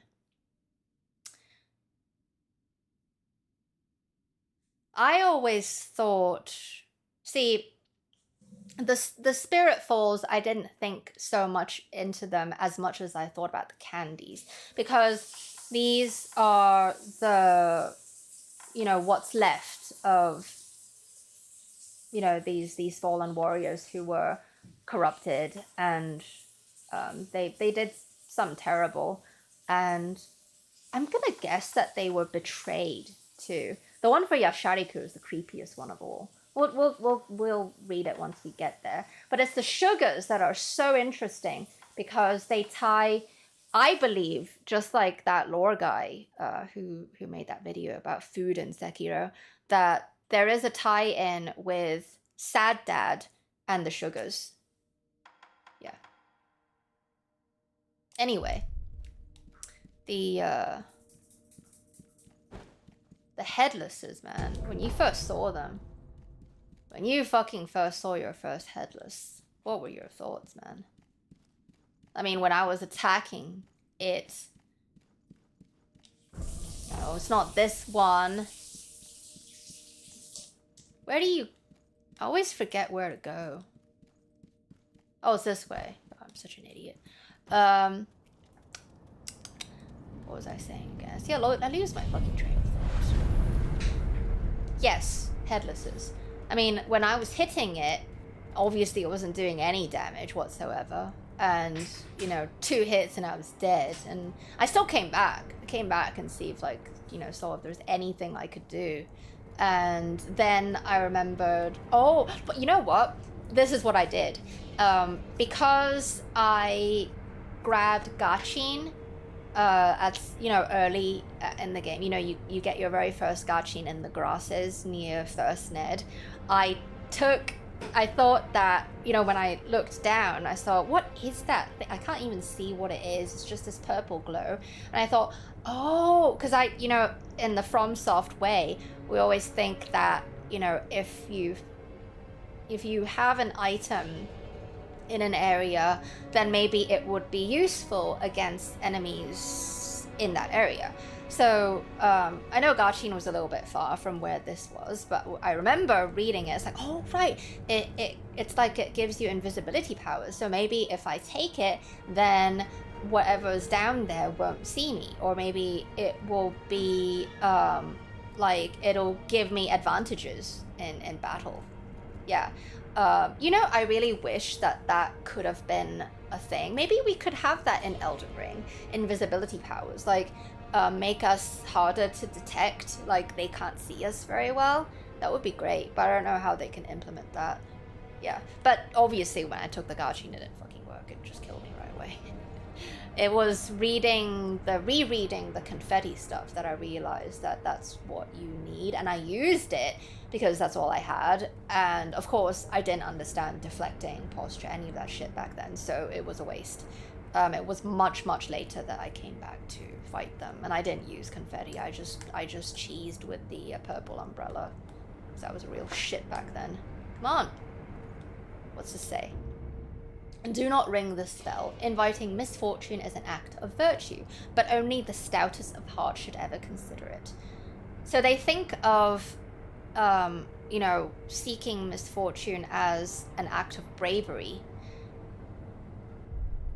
Well, then why do you tell me to not ring the spell? You should be like, bro, you should fucking ring the spell. Be a hero. Boom. I love the sound effect.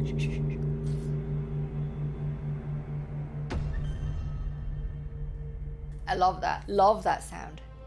Love that sound again. The demonic spirit sealed within the iron bell of Senpo Temple possesses those who ring the bell, strengthening enemies around them. So it doesn't per se make, you know, it's not a thing that weakens us. It's just a thing that is now we are consumed by it, and technically it does make us weaker then. The Vel demon converts hardships, perhaps also slightly better spoils. Oh right, we get better item drops from this. Forgot about that.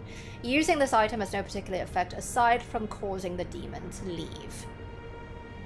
He looks like the Mon Calamari in Star Wars. Let's get this idol now. I'm gonna read what you guys say. I think Spiral Cloud Passage is awesome. Absolutely. Yes, yeah. I love the names that I give for the animals and the people and creatures. Yeah, thank you. Poison, fear, fire, and no. There's only three gourds for poison, fear, and fire, and then the fourth one is our own healing gourd. Yeah. And the rice gourd. That's right. The for those of you who have played Souls games, it's, well, in Bloodborne they're coins, and in Souls it's the prism stones. Fucking useless, the rice. I never used it other than dousing it over the Sally senile, the fucking senile bitch who's pointing down. Oh, Dochita. Her. I'm reading.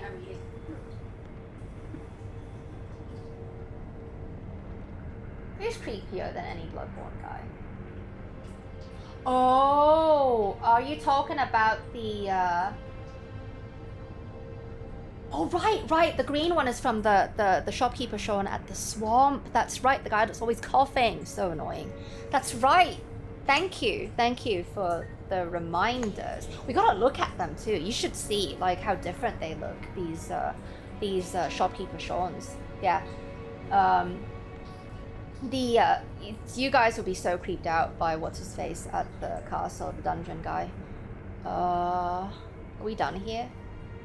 Let's go back. Let's go back to this guy. Let's go back to this. We gotta look at the pole snake. So my theory about the snake is that now I know that people have looked at the snake in the game files per se, like they have I don't know what you call that, like they clip him, or no, I think they take him out of his environment or something, and it's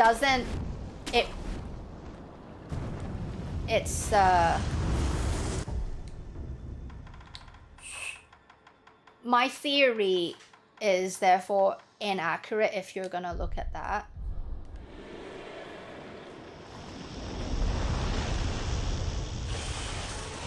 Come on, Paul, look away. I was gonna miss Raven you, but I don't feel like it right now. Oh. Run! Run, boy! Oh. Man. I think that these two snakes are connected. It's a two-headed snake, one in the front and one in the back, one up top and one on the bottom. You know, as a whole symbol of life and death, one continuous key cycle type deal. Don't move! He's gonna see you. Such big teeth you have, Paul. How'd you get so big? Why do you gotta be so big? Of course, there is the fascinating connection of snakes and eels with dragons. When you look at the description of eel liver, it tells you that they are a distant relative of dragons. Well, come on! Why aren't you looking down? Come here! There you are. Hey! Take that! You don't stare into a little palanquin when you're not invited. Give a man some privacy.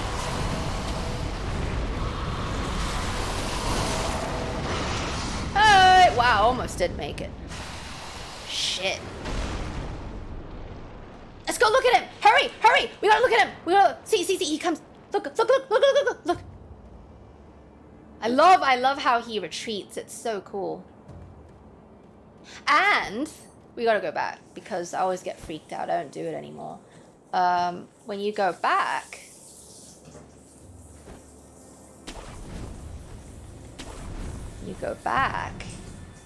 over here, you can get Snapseed here, which is so pretty. Like, it's on this plant that has these red berries and stuff. So those are what, the fruit of Snapseed? We should always have this guy on. Always have Nightjar on. Oh, they're not berries, they're flowers. I was mistaken. We don't actually see the peas on here. The seeds per se. Because sometimes when you look at these items that can be picked up throughout the world, like the white pinwheel, the red and white pinwheel and the white pinwheel, they're actual pinwheels stuck in the ground with this golden glowy ball around them.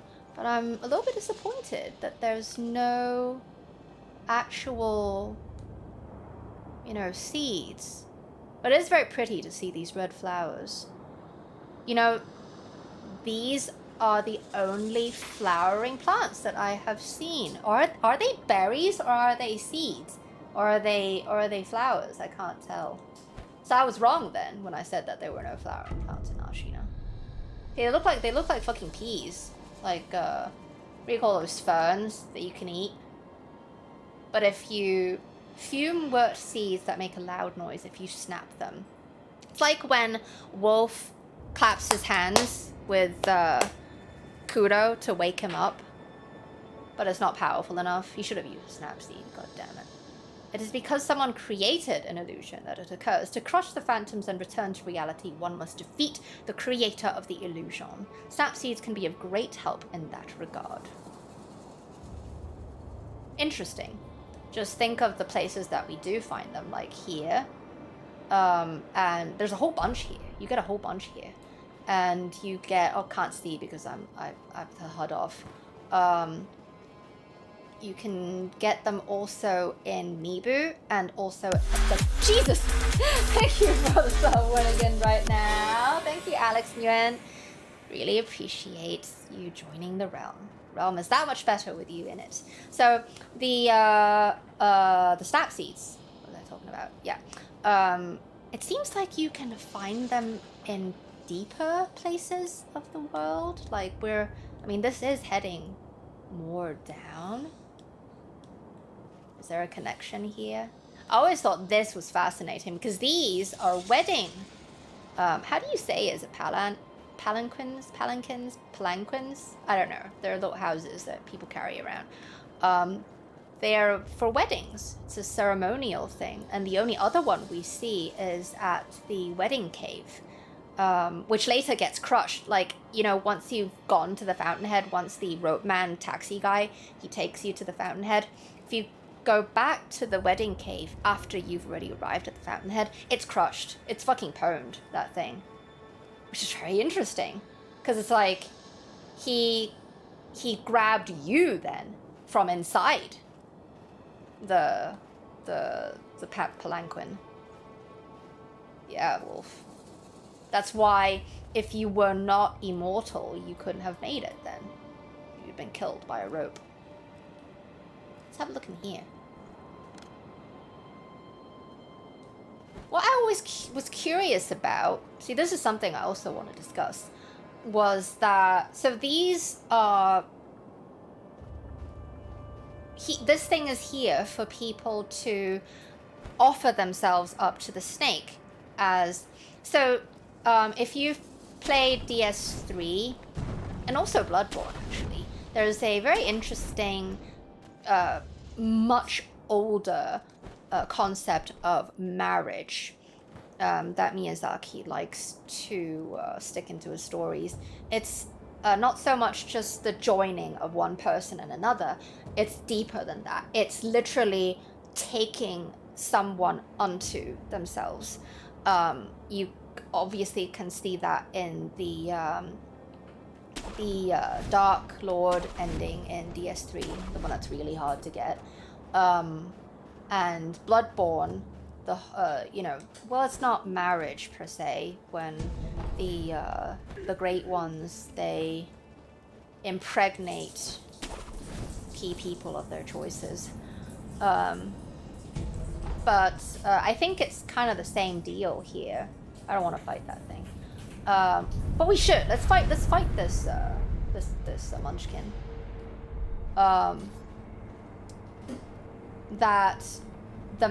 It's considered a marriage because you're allowing the snake to take you unto itself. But I can see that. I can see the symbolism. How it ties in with the story and everything. But how do people fucking get there? They have to be like rock climbers like Kami in order to make it like, these are places that normally people cannot reach. They don't have grappling hooks like we do. They're not as cool as us. You're gonna take this. You're gonna take the Lazulite Axe of Justice here. Alright.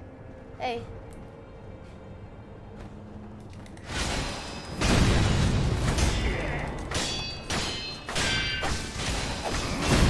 Kill you! Alright, so he gives you this herb catalog scrap that tells you about Snapseeds. Okay, a page torn from the Ashina herb catalog. They have catalogs. Why do they call it a catalog? That's where you order your flowers and herbs from. You send it right to your home. Who would deliver them? Not these munchkin men, I hope. A compendium of flowers and herbs. The snapseed naturally grows in ravines and deep valleys. According to denizens of the sunken valley, such places are appropriate for offering oneself in marriage to the great serpent. If one wishes to become a bride, they must enter the belly of the serpent in the valley. So it pretty much just said exactly what I just said. The game knows. The game knows what we're doing. Yeah. What's my health like? Oh my god, he killed me that much? Took my health that much? How dare it? How dare it? Why are there no... You know what? You know what I don't like? Is that when you have entered the third phase of the oh, there's a memory there. When you've entered the third key phase of the infiltration. Are these flowers? What? Why'd you do that? Are these flowers again? Or are they covered with snow? I don't know. I want to take this off. We don't need it. Oh, right. We were going to use Dragon Flash versus fucking Gyoubu. Dragon Flash is a very interesting combat art that we learn from, you know, killing Sword Saint, which, you know, that also ties it in with, you know, the whole, I'll go back. The whole thing with Ishin is he learns all these different combat styles from foes that either he's defeated or that he's come in contact with. He was defeated, actually, by, we know that from at least Tomoe was at least one person who defeated him. So he's actually come across the dragon then. That's what I always thought. Like, he has communed with the dragon. Fought him? He must have fought him. Otherwise, how would he have learned this?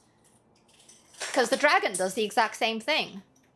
See, in his younger years, Ishin was a devil with the sword, spending his days in pursuit of life or death combat.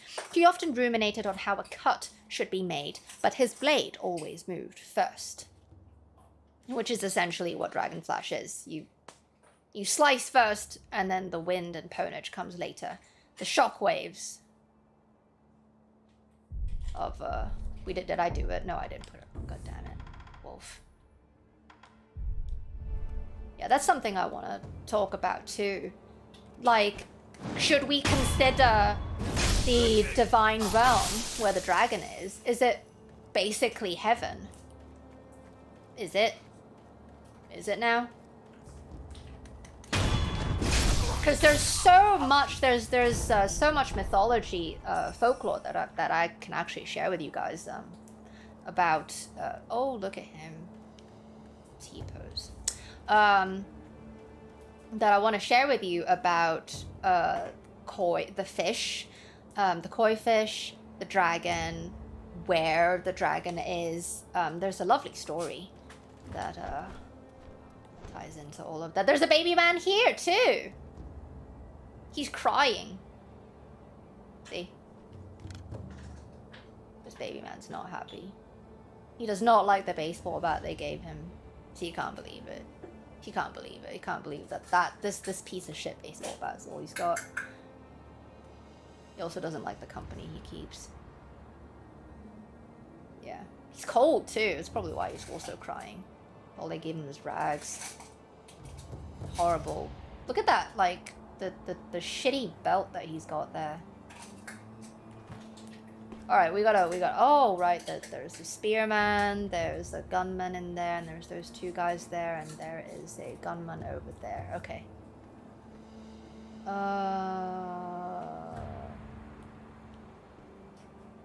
You know what? We're gonna pop one of these. Take the Gachin. Which I love that. I love the kanji for that. Moon concealment. So lovely.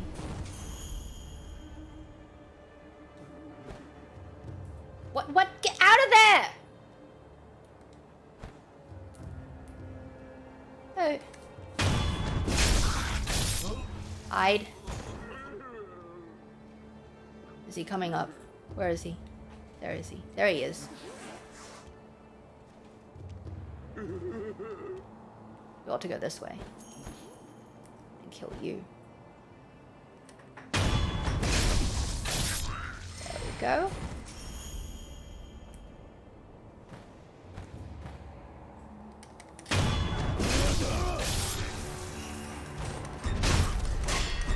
No! No fucking spearing for you, buddy. I like the shots you give me. And the money? Yeah. Heavy coin purse. I love, like, they set up camp here and put all their valuables, like shards and money and balloons. Because baby men need to play with balloons, you know. That's what keeps them happy. That's what they give you when you kill them, most of the time. When you pop a balloon, you can get more balloons. Alright, here's Geni. So Geni already met with Kudo here, and Kudo is in his 3 years older form. Yeah, he's... If you go... when we go to Hirata and we look at that cutscene, you'll see he's much smaller. He's got a bigger head too. More baby-like. Alright, let's listen.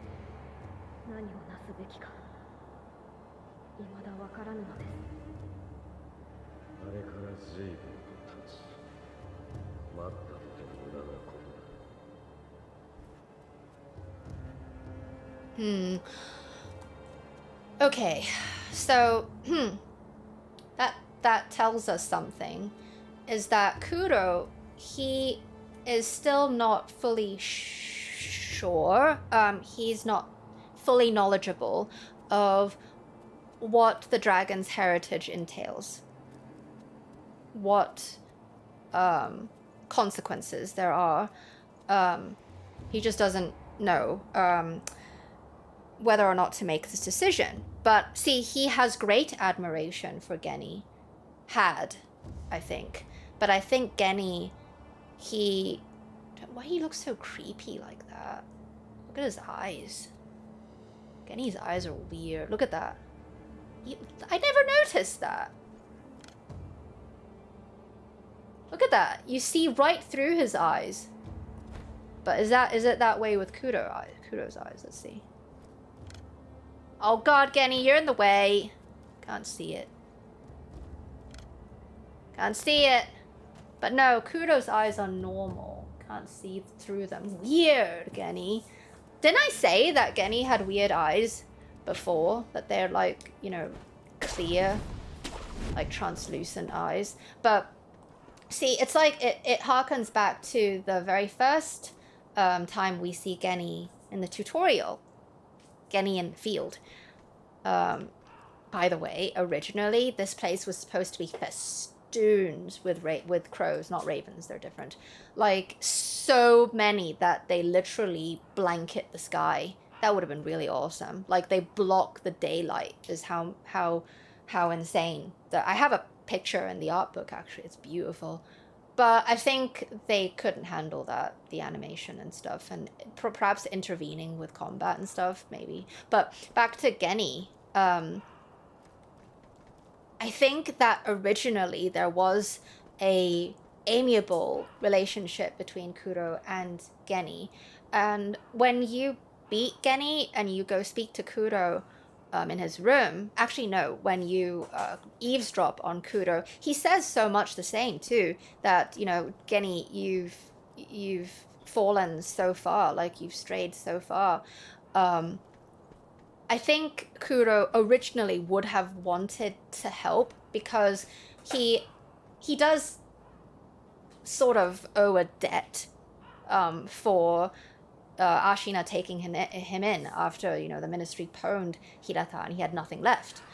But it's also, I think he recognized the obsession, and also after he did a whole lot of research, seeing the connection between this never-ending decay.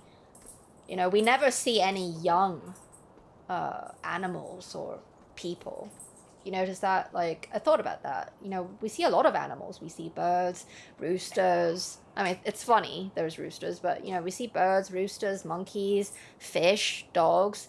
And I know this is autumn and it's not, like, typical, you know, birthing season or whatever, but these are, like, highly communal animals. And, I mean, birds and not birds, the dogs and monkeys. And there's just no youths, no younglings among them, which just tells me there's just no new life springing from the land. But anyway, Kudo, yeah, I think he and Geni were pretty, you know, they were on better terms than now, I think, having kidnapped him and everything. Well, he realizing that he's been kidnapped, I think. Yeah. Anyway. We gotta start this fight with Gyoubu. Do we have everything? Do we want this monocular? We should buff up. We should. Yeah. I'm gonna be right back because I need to use the loo. You can look at Wolf's beautiful Kratos face. Come on. Come on, Wolf. Oh, you won't look at the camera? You shy? There you go. All right. Come on. Wolf! There. There you go. All right. I'll be right back. Since that happened, yeah, that's a good point. I was also frowning at that when I heard it. Again, this is another dialogue that I would like to see. So the memory dialogue between Emma and Kudo, and this one, Kudo and Geni. I really need to see that. Yeah. Because when you get to the castle, Kudo is more informed now. No, he hasn't had access to the library yet, but he told Emma, he then made a decision that he didn't want to take part in this, that he realized that there is a connection between the dragon's heritage and this cycle of just decay, stagnation. So he didn't want to take part in it anymore. And I'll be right back. Oh.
I think that Geni always had originally honorable intentions, because he also was an orphan. Ashina took him in, and, well, Ishin took him in, same thing, because Ishin is Ashina. That's why Ashina is no more, because Ishin died. But I really think that at some key point, Geni was led astray, and I'm trying to find where that is. I can sense it from the cutscene with before Geni's fight, but the sensing is not enough. I need to be able to pinpoint it, just like how we were looking at the weirdness of Emma and Wolf's first conversation. Is that an Aries behind me? Yes, it is. Do you guys want to say hi to him?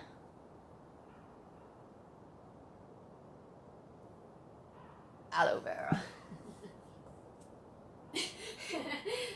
Oh, sorry, I moved the camera. You don't get to see Wolf trying not to sneeze. I need to see what I missed. I'm trying very hard to also read what you guys are saying while I'm talking. Oh yes, there is bones around the palanquin. I totally didn't forgot to mention that. Hi Aries. Oh no, he's sleeping. Aww. I don't know if you can see him. There he is. Hey baby. Oh, you're tired. He's a sleepy boy. He's supposed to go to the vet on Friday because he's got a big itchy patch on his shoulder. It keeps itching and itching, and I don't like it. Does he really look like he's not trying not to sneeze? Is it because of the highlights on his nostrils that it looks like he's got snot running out? Maybe. Wolf is such a good-looking chap. They did a good job designing him as a fixed protagonist. Well done, FromSoft. And I love his outfit. I love it. I love how, like, everywhere he goes, he kind of, you know, it's all colors and, you know, that merge with his key background. Love the split tail at the back to allow for better movement. We've talked about this. Yeah, let's go. Let's go fight this motherfucker. Hey!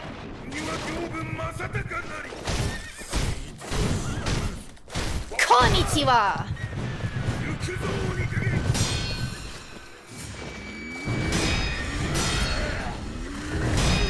Psych!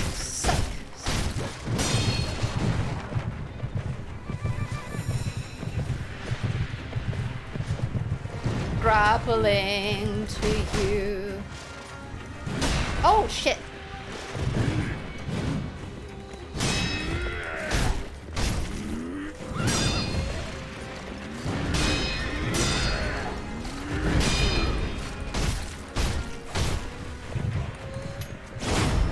Got you! Wow, it worked! Dragon Flash, it worked! Again. I wish I could talk about him while I'm fighting him.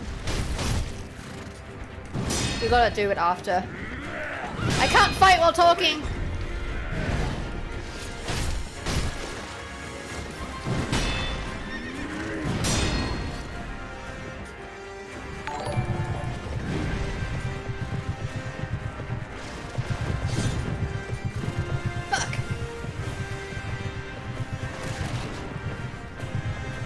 No!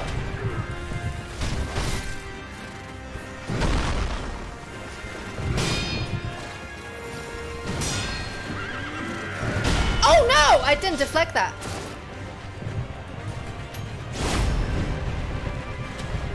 Psych! Psych!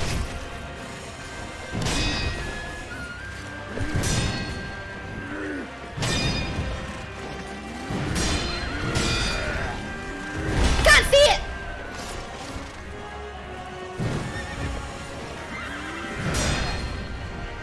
Can't see it. Oh shit!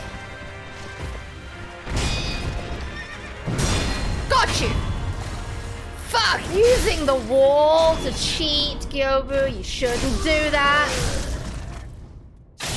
Shouldn't do that!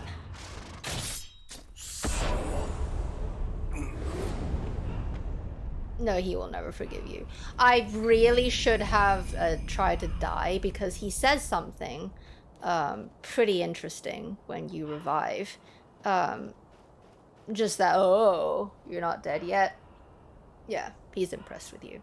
But I love the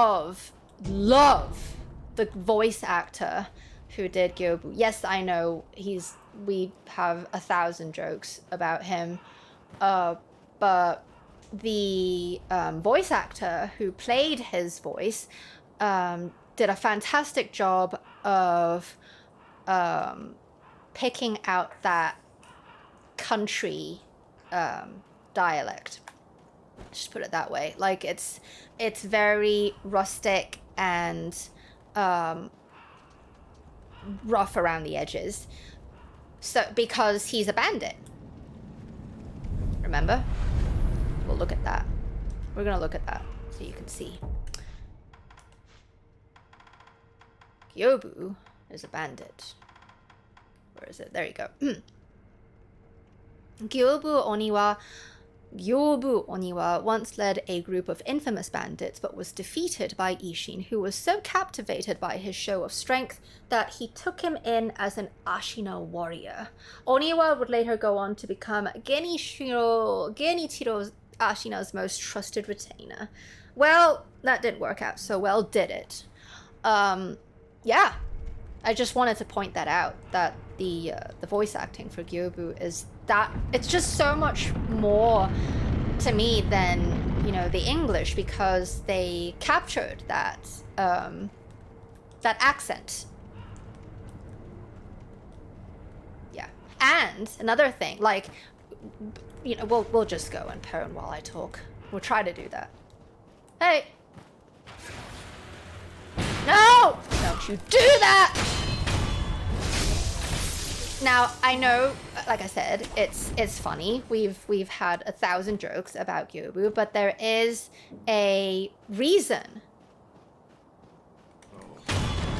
Historically, culturally, and storyly about, you know, why Gyoubu tells you his name.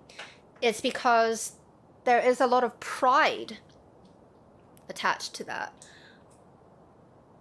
Just like a lot of places in Europe, in Japan, a lot of people, commoners, don't really have names. The names that they do have pertain to their trade, but to have like a real name is a big deal. And Gyoubu is immensely proud, feels very accomplished, because this name was given to him by Ishin, most likely. That's what I think. I think it's also really funny that they have to use a cursed, possessed bull to guard this gate. Didn't work out so well.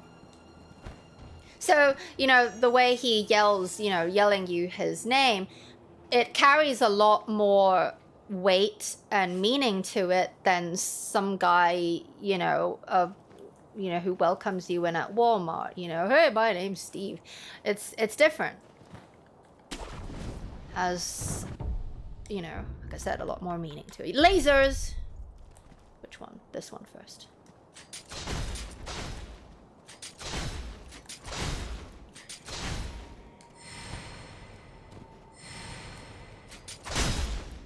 There, you're all dead. Give me the fucking gachi and scrap iron that's rightfully mine, even though I don't need them. Oh yeah, we gotta read this shit when we pick them up. Scrap iron. Iron dregs mined in Ashina. Widely used for basic reinforcement, it can serve as a base material for prosthetic tool upgrades. Ashina is burdened with thick snow and infertile land. Ah, but the scrap iron dug from her soil is anything but crude. Interesting. It's infertile. Nothing much grows here. And it's always under thick snow. Is it? Is it always this cold? There's no spring here? Interesting, is it not? Sleeping dogs. Shouldn't be sleeping dog. Psych!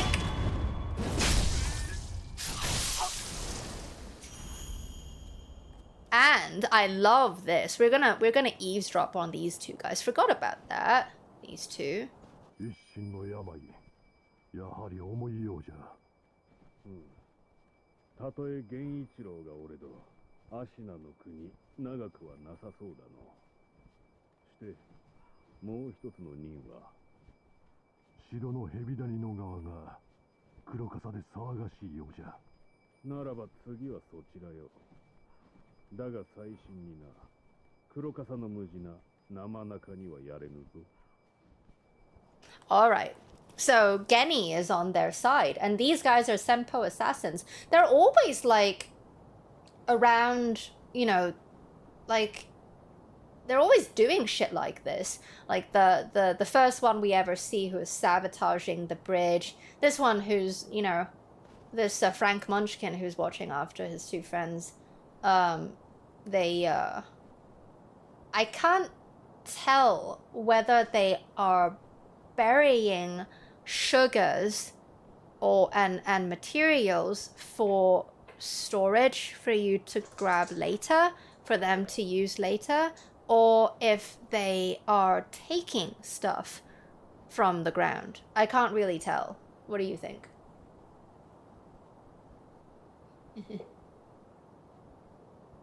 Hey, Izzy. Hey now. It's different. It's different with Aries. Okay. He can sleep whenever he wants. Alright. Actually, no. Actually, we're gonna do this. We're gonna do this. Is this? There we go. There.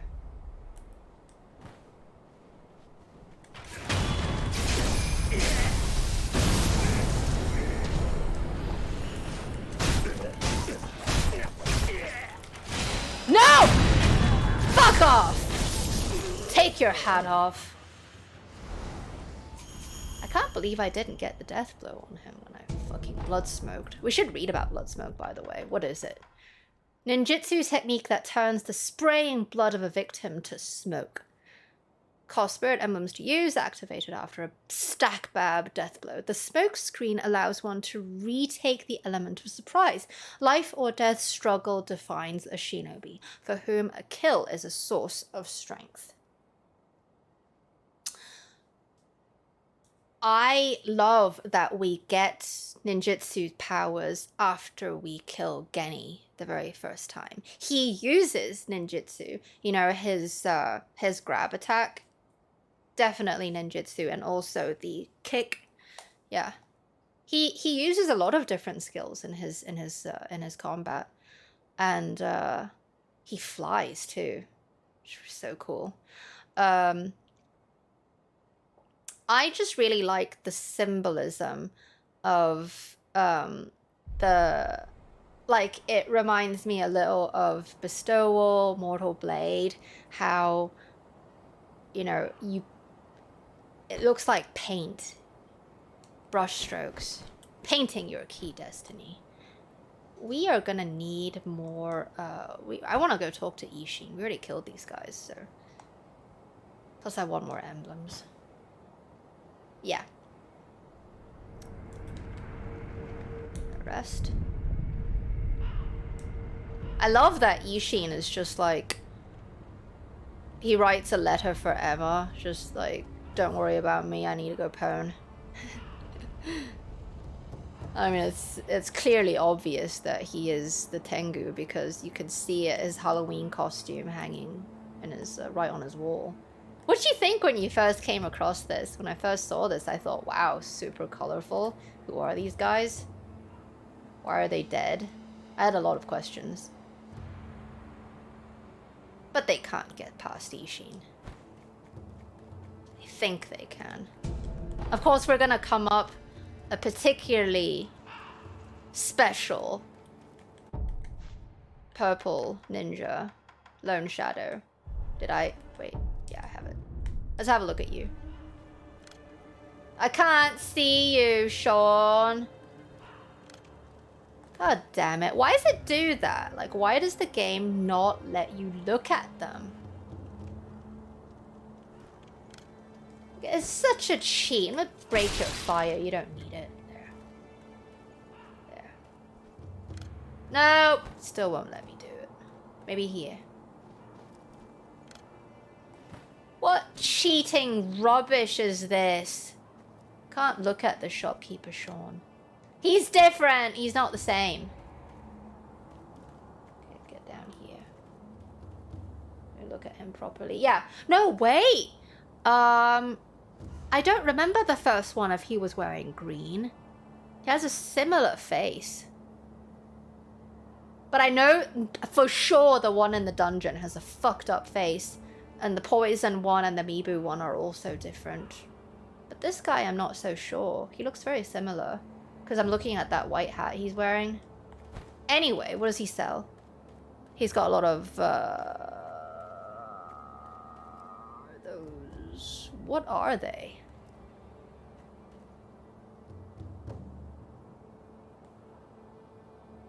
They look like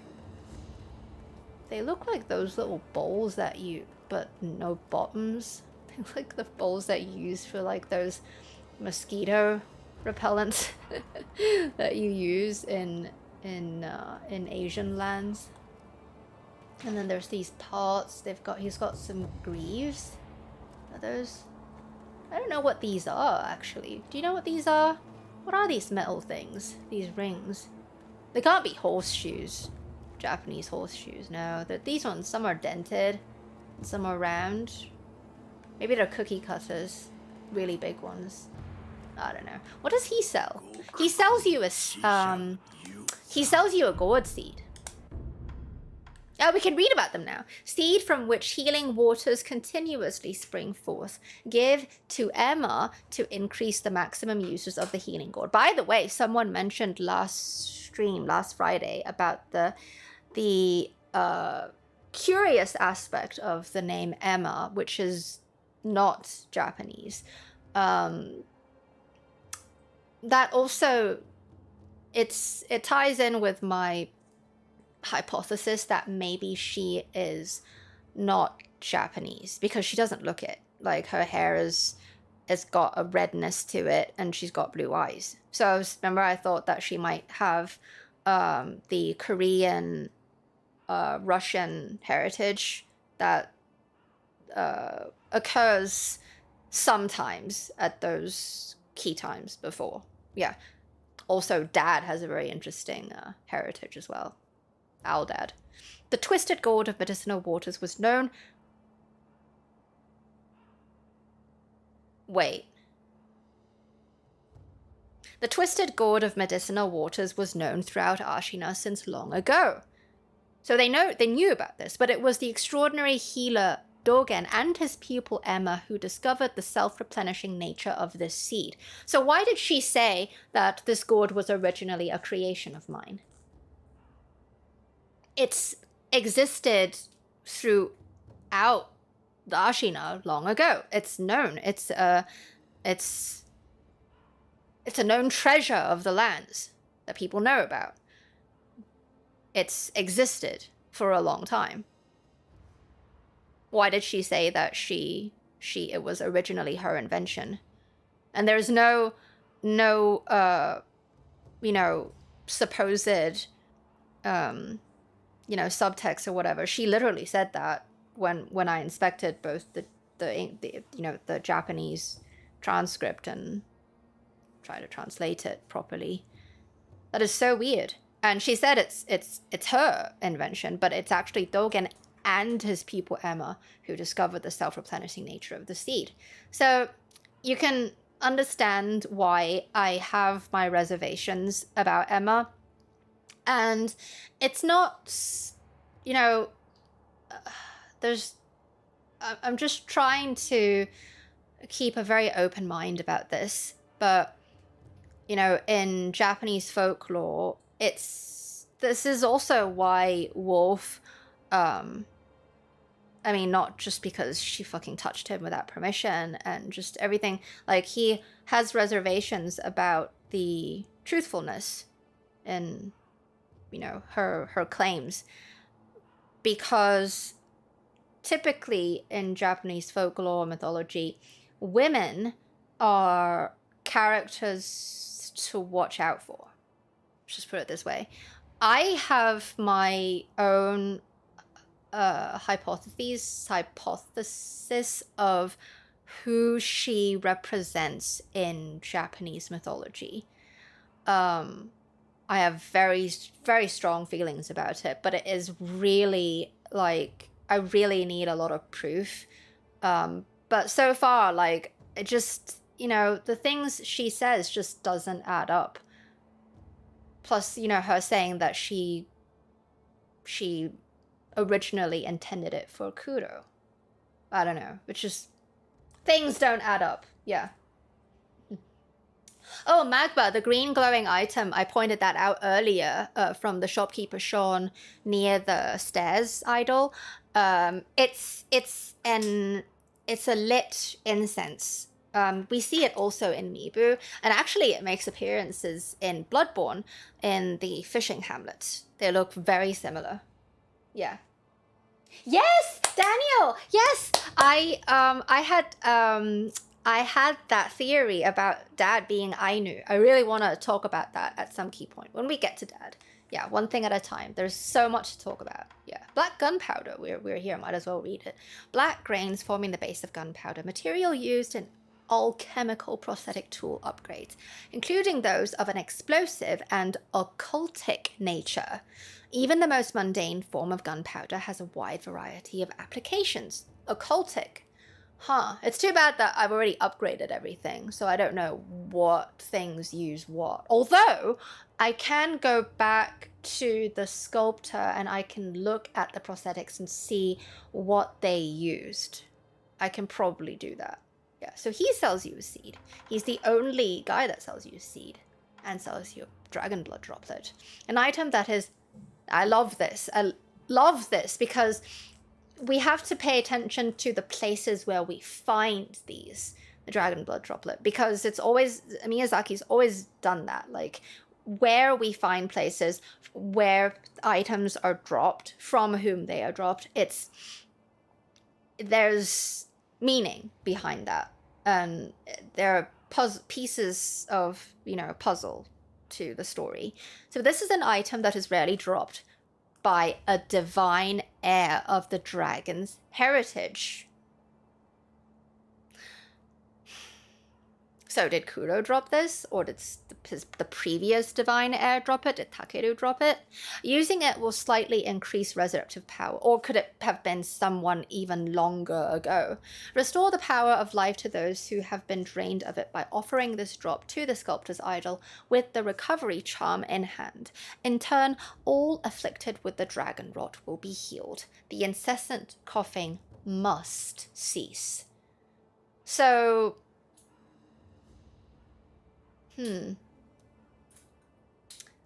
There is some connection between this and the Sakura droplet, I think, when we get that in Hirata, which we will talk about, of course, when we get to it. Now, I only remember... Yeah, we get it. It's a scourge. There's only one place where we find the dragon blood droplet that is very suspicious to me, and I can't wait to get to that key point so we can talk about it. Hey, buddy, look at you.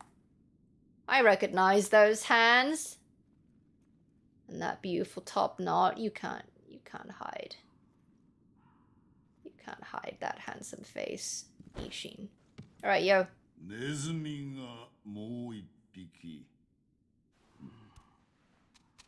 いや、その目、飢えた狼か。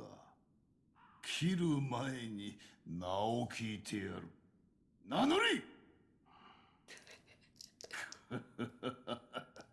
わしに名乗る名などないか。忍びは大概そうじゃ。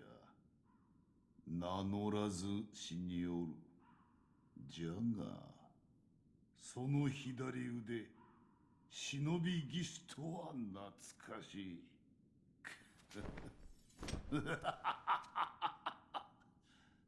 なるほど。石腕の狼か。気に入ったぞ。ならば、セキロ。お主をそう呼ぼう。お前は何だ。わしはアシナの天狗よ。おうセキロ。お主もネズミ狩りをせぬか。なんだと。このアシナにはネズミが入り込んでおる。うじゃうじゃと我が物顔でな。ネズミもいろいろじゃが、それを片端から切り捨てるのよ。どうやらお主にも人斬りの才がある。その才を磨くのに役立とう。どうじゃセキロ。ネズミ狩りをせぬか。Those are absolute lies! It would be great if we could pwn together, Ishin. I did it all myself. Why didn't you come hunt rats with me? Bullshit. It would have been great if we could, like, go on a fucking field trip together. But no. No, you're too good for that. Too tall for me. 承知した。よし、セキロよ。ならばこれをくれてやる。Alright, so he gives us a description of the rats. We've already seen this. I mean, it describes the rats. Well, he also calls it's almost like he talks of the lone shadows as rats as well. That's also a thing I need to see.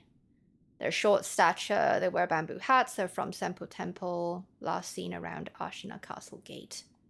So it tells us where to get them, basically. ネズミの顔、それと巣穴じゃ。切ってまいれ。さすれば、お主の戦に役立つものをやろう。So remember this ties in with the very first conversation we had with Emma, where Emma says that the in-game translation says that her master bade her assist Wolf in any way possible. So he knows who we are now after seeing our arm. He knows that we are retained by Kudo. We are in Kudo's key employment, even though he doesn't pay us. Yeah, we're bonded with Kudo. And he definitely shows concern over what Geni is up to. He doesn't like it. He definitely does not like what future awaits for Kudo if left up to Geni's devices. And I think that was his plan all along, once he recognized us, is to assist us, to make us stronger, so that we can bear the key burdens that are to come. Which also, it also ties in. I love that they put pellets here. The soldiers put pellets here. I gotta read what you said. Should you publish your I Love His Voice video? Yes, do it. Absolutely. Well, Little Giant Robo, I don't know if we talked about this, but my theory of why, characters, enemies, I don't consider Ishin an enemy. He's an opponent. Our opponents, they are so massive, especially Dad. It's because, again, we're in Japan land. Things are metaphorical. I think we are seeing from Wolf's perspective, and that a lot of these challenges are larger than life. That's what it means, I think. Yeah. All right, bye, Matt. Sorry, I didn't see that till later. He says, I couldn't hear it. I was trying to pay attention to the way he speaks to him, choice of words and such. Yeah, it's on much friendlier terms when he when he actually recognized the arm, this giant axe that we have stuck in here. This woman is very curious character indeed. This is Phyllis Candleholder. I always thought that she is she is actually the true narrator of the story, I think. Our conscience, so to speak. Yeah. I also wanted to know what could have fucking possibly happened here in this area. That... Look at the fucking floor.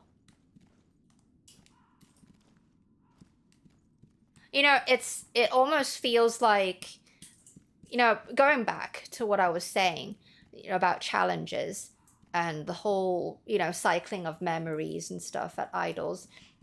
I really think that Wolf is, it's also got a little bit of a fourth wall breaking aspect to it. We die and we cycle our memories over and over and over again in order to face real challenges and achieve, a very real goal. Ultimately, it's to save Kudo. That's why the return ending is the true ending. Phyllis Candleholder. What do you get here? What is this? More pellets. These warriors of the land place their medicines in all these key places.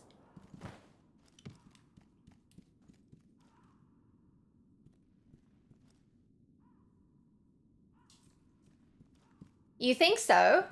Little Giant Robot? I would love to hear your theory on that.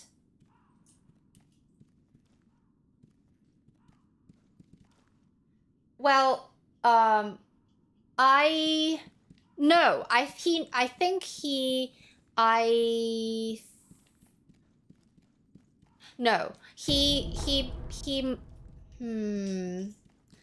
never thought about that, whether or not he thinks the sculptor is alive at this key point. But I do know that he knows that that the sculptor did receive a prosthetic arm. That I do know. And that is actually the reason why I think Dogen received much more acclaim as a doctor.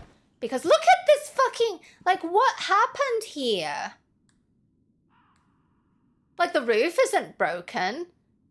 Like, someone just fucking punched right through here. Seriously. You know, I always thought that it might have something to do with the demon. You know, one of his massive fireballs, you know, his homing fireballs came through here. Or whatever. Like, the bottom, the floor, the flooring on the ground floor. It's, you know how it caves in a little bit? It's like some giant thing stepped on it. It's like, yeah, I think something was in here. I couldn't make heads or tails of it. Oh yeah, this Gyoubu statue. To enswathe, small Buddha effigy bound in red cloth. Raise in prayer between one's palms to restore a node of resurrective power. Remember the significance of red that we talked about when we were examining Emma's clothing. To enswathe a Gyoubu statue, it's definitely like super religious Buddhism and all that. To enswathe a Gyoubu statue is to express feelings of parental love. The bundle of cloth is to at least ensure that the little one goes on in peace. There's so many of them at Senpo. So many of them. They try to redeem by making little Buddha babies, but it's not enough.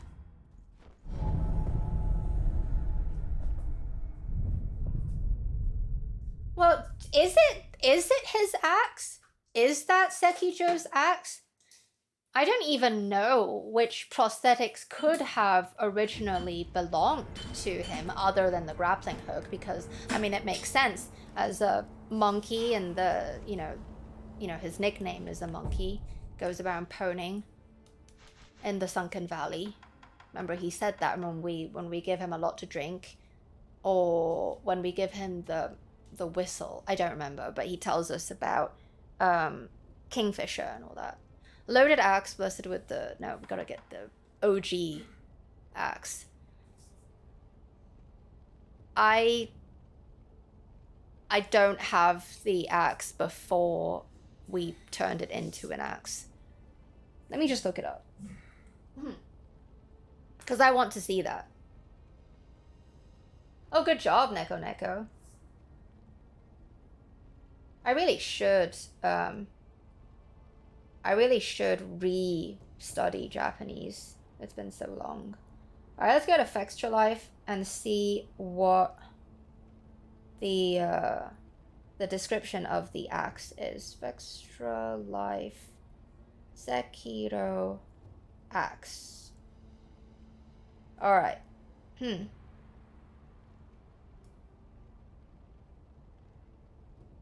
I don't want it to be the actual prosthetic. I want it to be the axe. Shinobi Axe of the Monkey. You are right. Let's see. Shinobi Axe of the Monkey. A heavy black iron axe used by shinobi can be fitted to the shinobi prosthetic to become a working prosthetic tool. This boorish axe is used less for cutting and more for breaking things with its weight. Once the favored weapon of a shinobi known as the Bouncing Monkey of the Sunken Valley, it was lost along with his left arm. Very good memory. I totally didn't remember this. So you think that he had the axe on his arm when he got it chopped off? I don't know if any of the other prosthetics, belonged to him, or if this was the only one. If the flame barrel was his, if the Mistraven, which I don't think so. Like, the Mistraven has such strong ties to Dad now that we see him use it. Well, I don't think Ishin saw that we have, and he doesn't see what prosthetic we have on our arm. But I do think that he expressed a lot of regret for having to to do that to the sculptor, to have to chop off his arm. Like, he had no other choice. Like, that was the only thing he could do to prevent him from going full Shura. So I think the fact that Dogen, you know, he put so much effort into creating the arm is what elevated him as a doctor in the eyes of Ishin. And that's probably what gave Emma the advantage as well. Because she's a woman too, you know. It's not easy for a woman to rise in stature in these key times.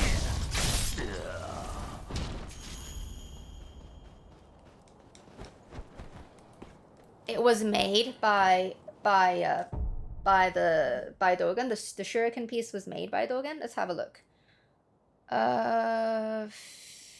Extra life. Shuriken. Let's see. Loaded shuriken. It is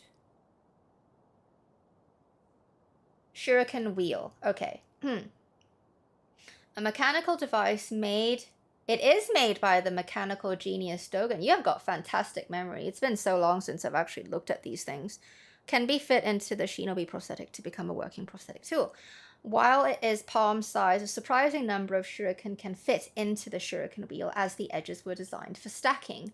A fine example of what can be achieved when one matches a mechanical finesse with a shinobi's talent. Yeah.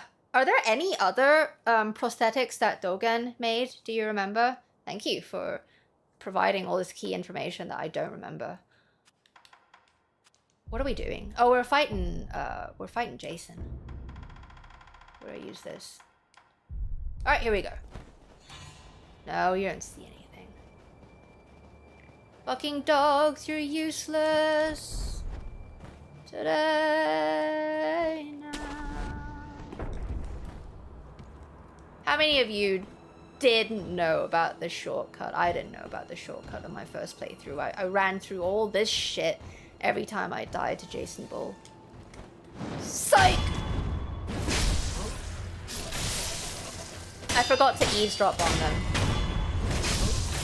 But they basically say, remember, they say that that they're like they're not really happy that they have to use Jason as a key guardian of the realm, because you know, it's just like with Patsy, like they're not sure if it can be fucking controlled. Like he attacks his own. I like to get both of them out here. It's so risky to fight with the two of them in there.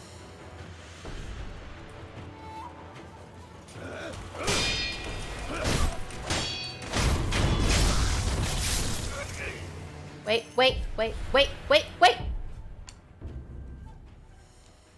We need the Raven just in case, because sometimes you fuck me up so unfairly. Where is it?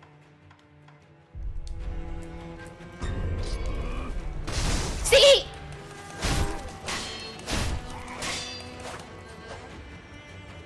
Get over here.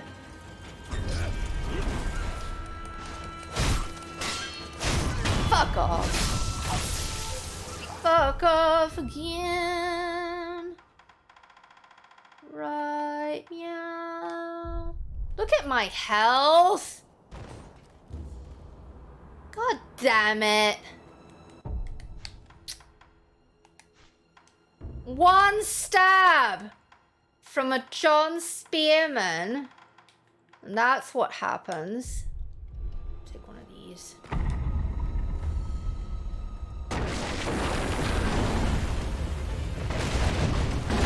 I like to chase him. I like to chase him. Plus, I'm on low health. I'm on low health. Low health health one and again right now. I'm on low health. Fighting Jason in a courtyard.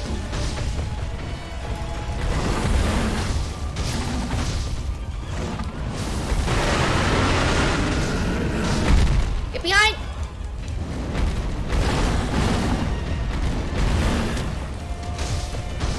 No, I didn't tell you to do it 3 times. Just hit him once and once again now. I like to hit him. What? I don't like deflecting. Fuck off. I like to chase him. That's how you do it. That's how you do it. One again now. No!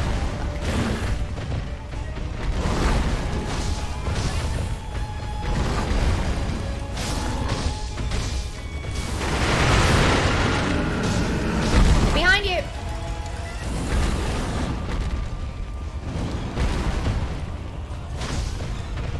Why'd you step back, Wolf? Why did you step back?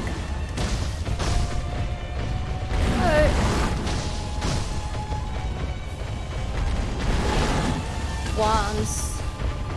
No, don't go over there. That place fucking sucks. This area, it sucks.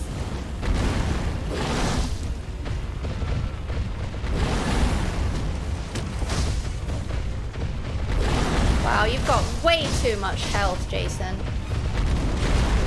Fuck! Can't see it!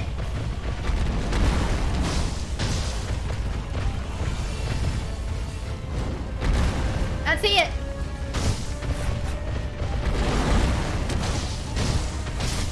Yay! Got you! Die! I like to hit you. I'm always hitting you. It's what you deserve now.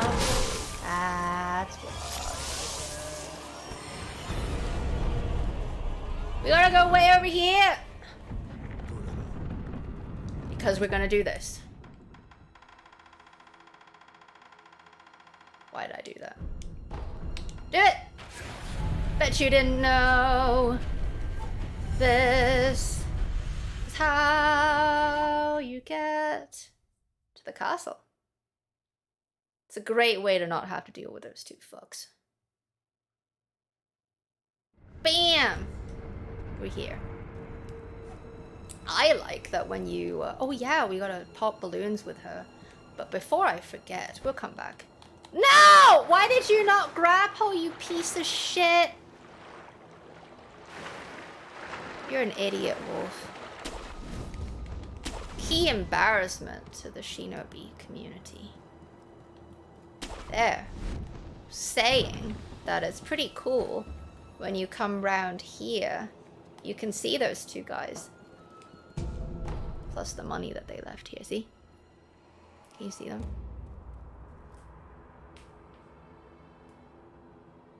God damn it. I know they're I know that they're walking around in there.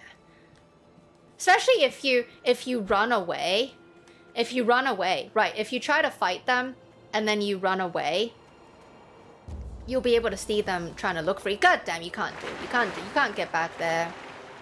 Wolf, you're useless. You're useless. We're gonna do one thing here and then I'm gonna go, okay? We have to pop balloons with Sally Senile because this is the first place we see her. And I do want to be able to get the special dialogue with the head monk at Senpo. And to do that, when we get to Senpo, we have to give her rice, which we have plenty of, I think. Yeah. Wait, no. I don't have any rice. Fuck!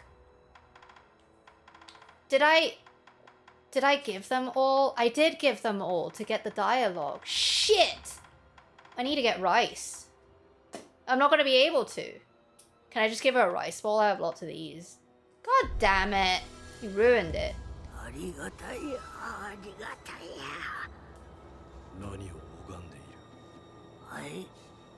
お前さん、千宝寺を知 I ら have んのかい？ theories about her too. 本郷山の千宝寺。尊いお方がそこにはおわす。さあ、お前さんも拝んでみ。ありがたいや、ありがたいや。I always thought that Sally... I didn't always think, I should say that. Like, I thought a lot about her, what she could be, who she could be. And she's never led us astray. Like, she tells us the truth about where we can find certain things. Like, if you give her rice in different places, there's actually two of them. They're sisters from what the research that I did. Yeah, there's two of them. One of them is at the bottomless hole. Now, the reason why I think that there's two of them is because at some key point, when you reach the end of the story, nearly the end of the story, she dies. She's gone. And you can't find her in the other places where she does appear, like Sempo, Sunken Valley. But the other one at the bottomless hole remains. So there's two of them. Now, I think that maybe they are failed vessels for the dragon. Like, you know, Debbie, the divine child. They say that she's the only one who survived. But maybe they didn't go all the way with her, with these two. And they got really fucked up, and maybe they escaped. Yeah, that's my theory. What do you think? What do you think? All right, bye, little giant robo. We gotta pop these balloons. We can pop 3 balloons. We're gonna equip them, and we're gonna hear what she has to say, and then I gotta go. At least it doesn't matter which balloons you pop, which is great. If you pop 3 balloons, she'll give you sugars. All right, babe, watch this. Psych. そうじゃそうじゃ。そうやって拝むのじゃ。良き心がけ。お前さんにこれを信ぜような。She gives us sugars from Sempo. Remember we had our theory about the candies that only Shinobi and Lone Shadows and monks are able to use them because they know the key yoga poses. That the Ashina soldiers can't use them because they don't know the yoga poses. Interesting that she gifts us with candy. She gives us another one when we do this. 存分に拝むのじゃ。重ねて良き心がけ。お前さんにこれを信ぜような。She is very agreeable with the key praying. Now, interesting that she gives us Arko and Ongo and not Gokhan, because the Gokhan belong exclusively to the Mizen monks, which are not the Senpo monks. One more. ああ、良きかな。なんとも信心深い。最後にこれを信ぜような。Confetti. Such a curious thing, confetti. Made in Mibu, I'm assuming. Because they use the, just like the balloons. Made with the special waters, you know, that is used to pound the pulp and make the, see? Spread thin using water from the exalted fountainhead. Yeah. I'm gonna guess that it's made in Mibu because you also find it there. Find lots of it there, actually. Yeah. With the confetti, bless one. So too will the confetti bless one who basks in its touch, allowing attacks to connect with apparition-type enemies. Well, we know that... Oh, hang on. うちの巫女様のおそばにいてくれたらよいのにのう。坊主どもめが足を追い出しおって。巫女様。Yeah, very interesting devotion she has towards Debbie. We have so much more to talk about when we come back next Wednesday. Yeah. And to talk about the confetti. I mean, Ashina has a long history of fighting apparitions and also, you know, curious races of old, the Okami. Yeah. All right. This is a good place to stop. And it's up to you if we, because it's more interesting to go to Sempo, I think, than a little bit more interesting than it is to progress through the castle. I mean, we can just fight Geni and just call it a day, but I can't fucking believe that I don't know if I can give her Kudo's rice. I mean, it's essentially the same, isn't it? It's just better rice. We'll see, because I want to see if I can get the dialogue from the monk. And even if not, we can still get some dialogue from him before if we fight Geni and then go to him, he's not there anymore. So I don't want to ruin that chance. Yeah. Let's do that. Starting next Wednesday, we'll do Sempo. And we're gonna explore the dungeons. We're gonna talk to Dojun. Dojun. Yeah. Dojun. Yep. All right. Thank you so much for joining me today. I had a fantastic time, and I really appreciate like all the help and reminders. There's such things that I don't even remember anymore because I haven't seen them in a very long time. And we'll convene on Wednesday. And remember, patrons, you have your Patreon jukebox, so if you want me to sing something else, please tell me as soon as possible so I can prepare for it in case it's something that I need to learn.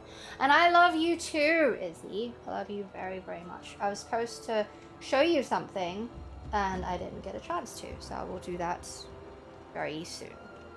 Hopefully today. Alright? またねー。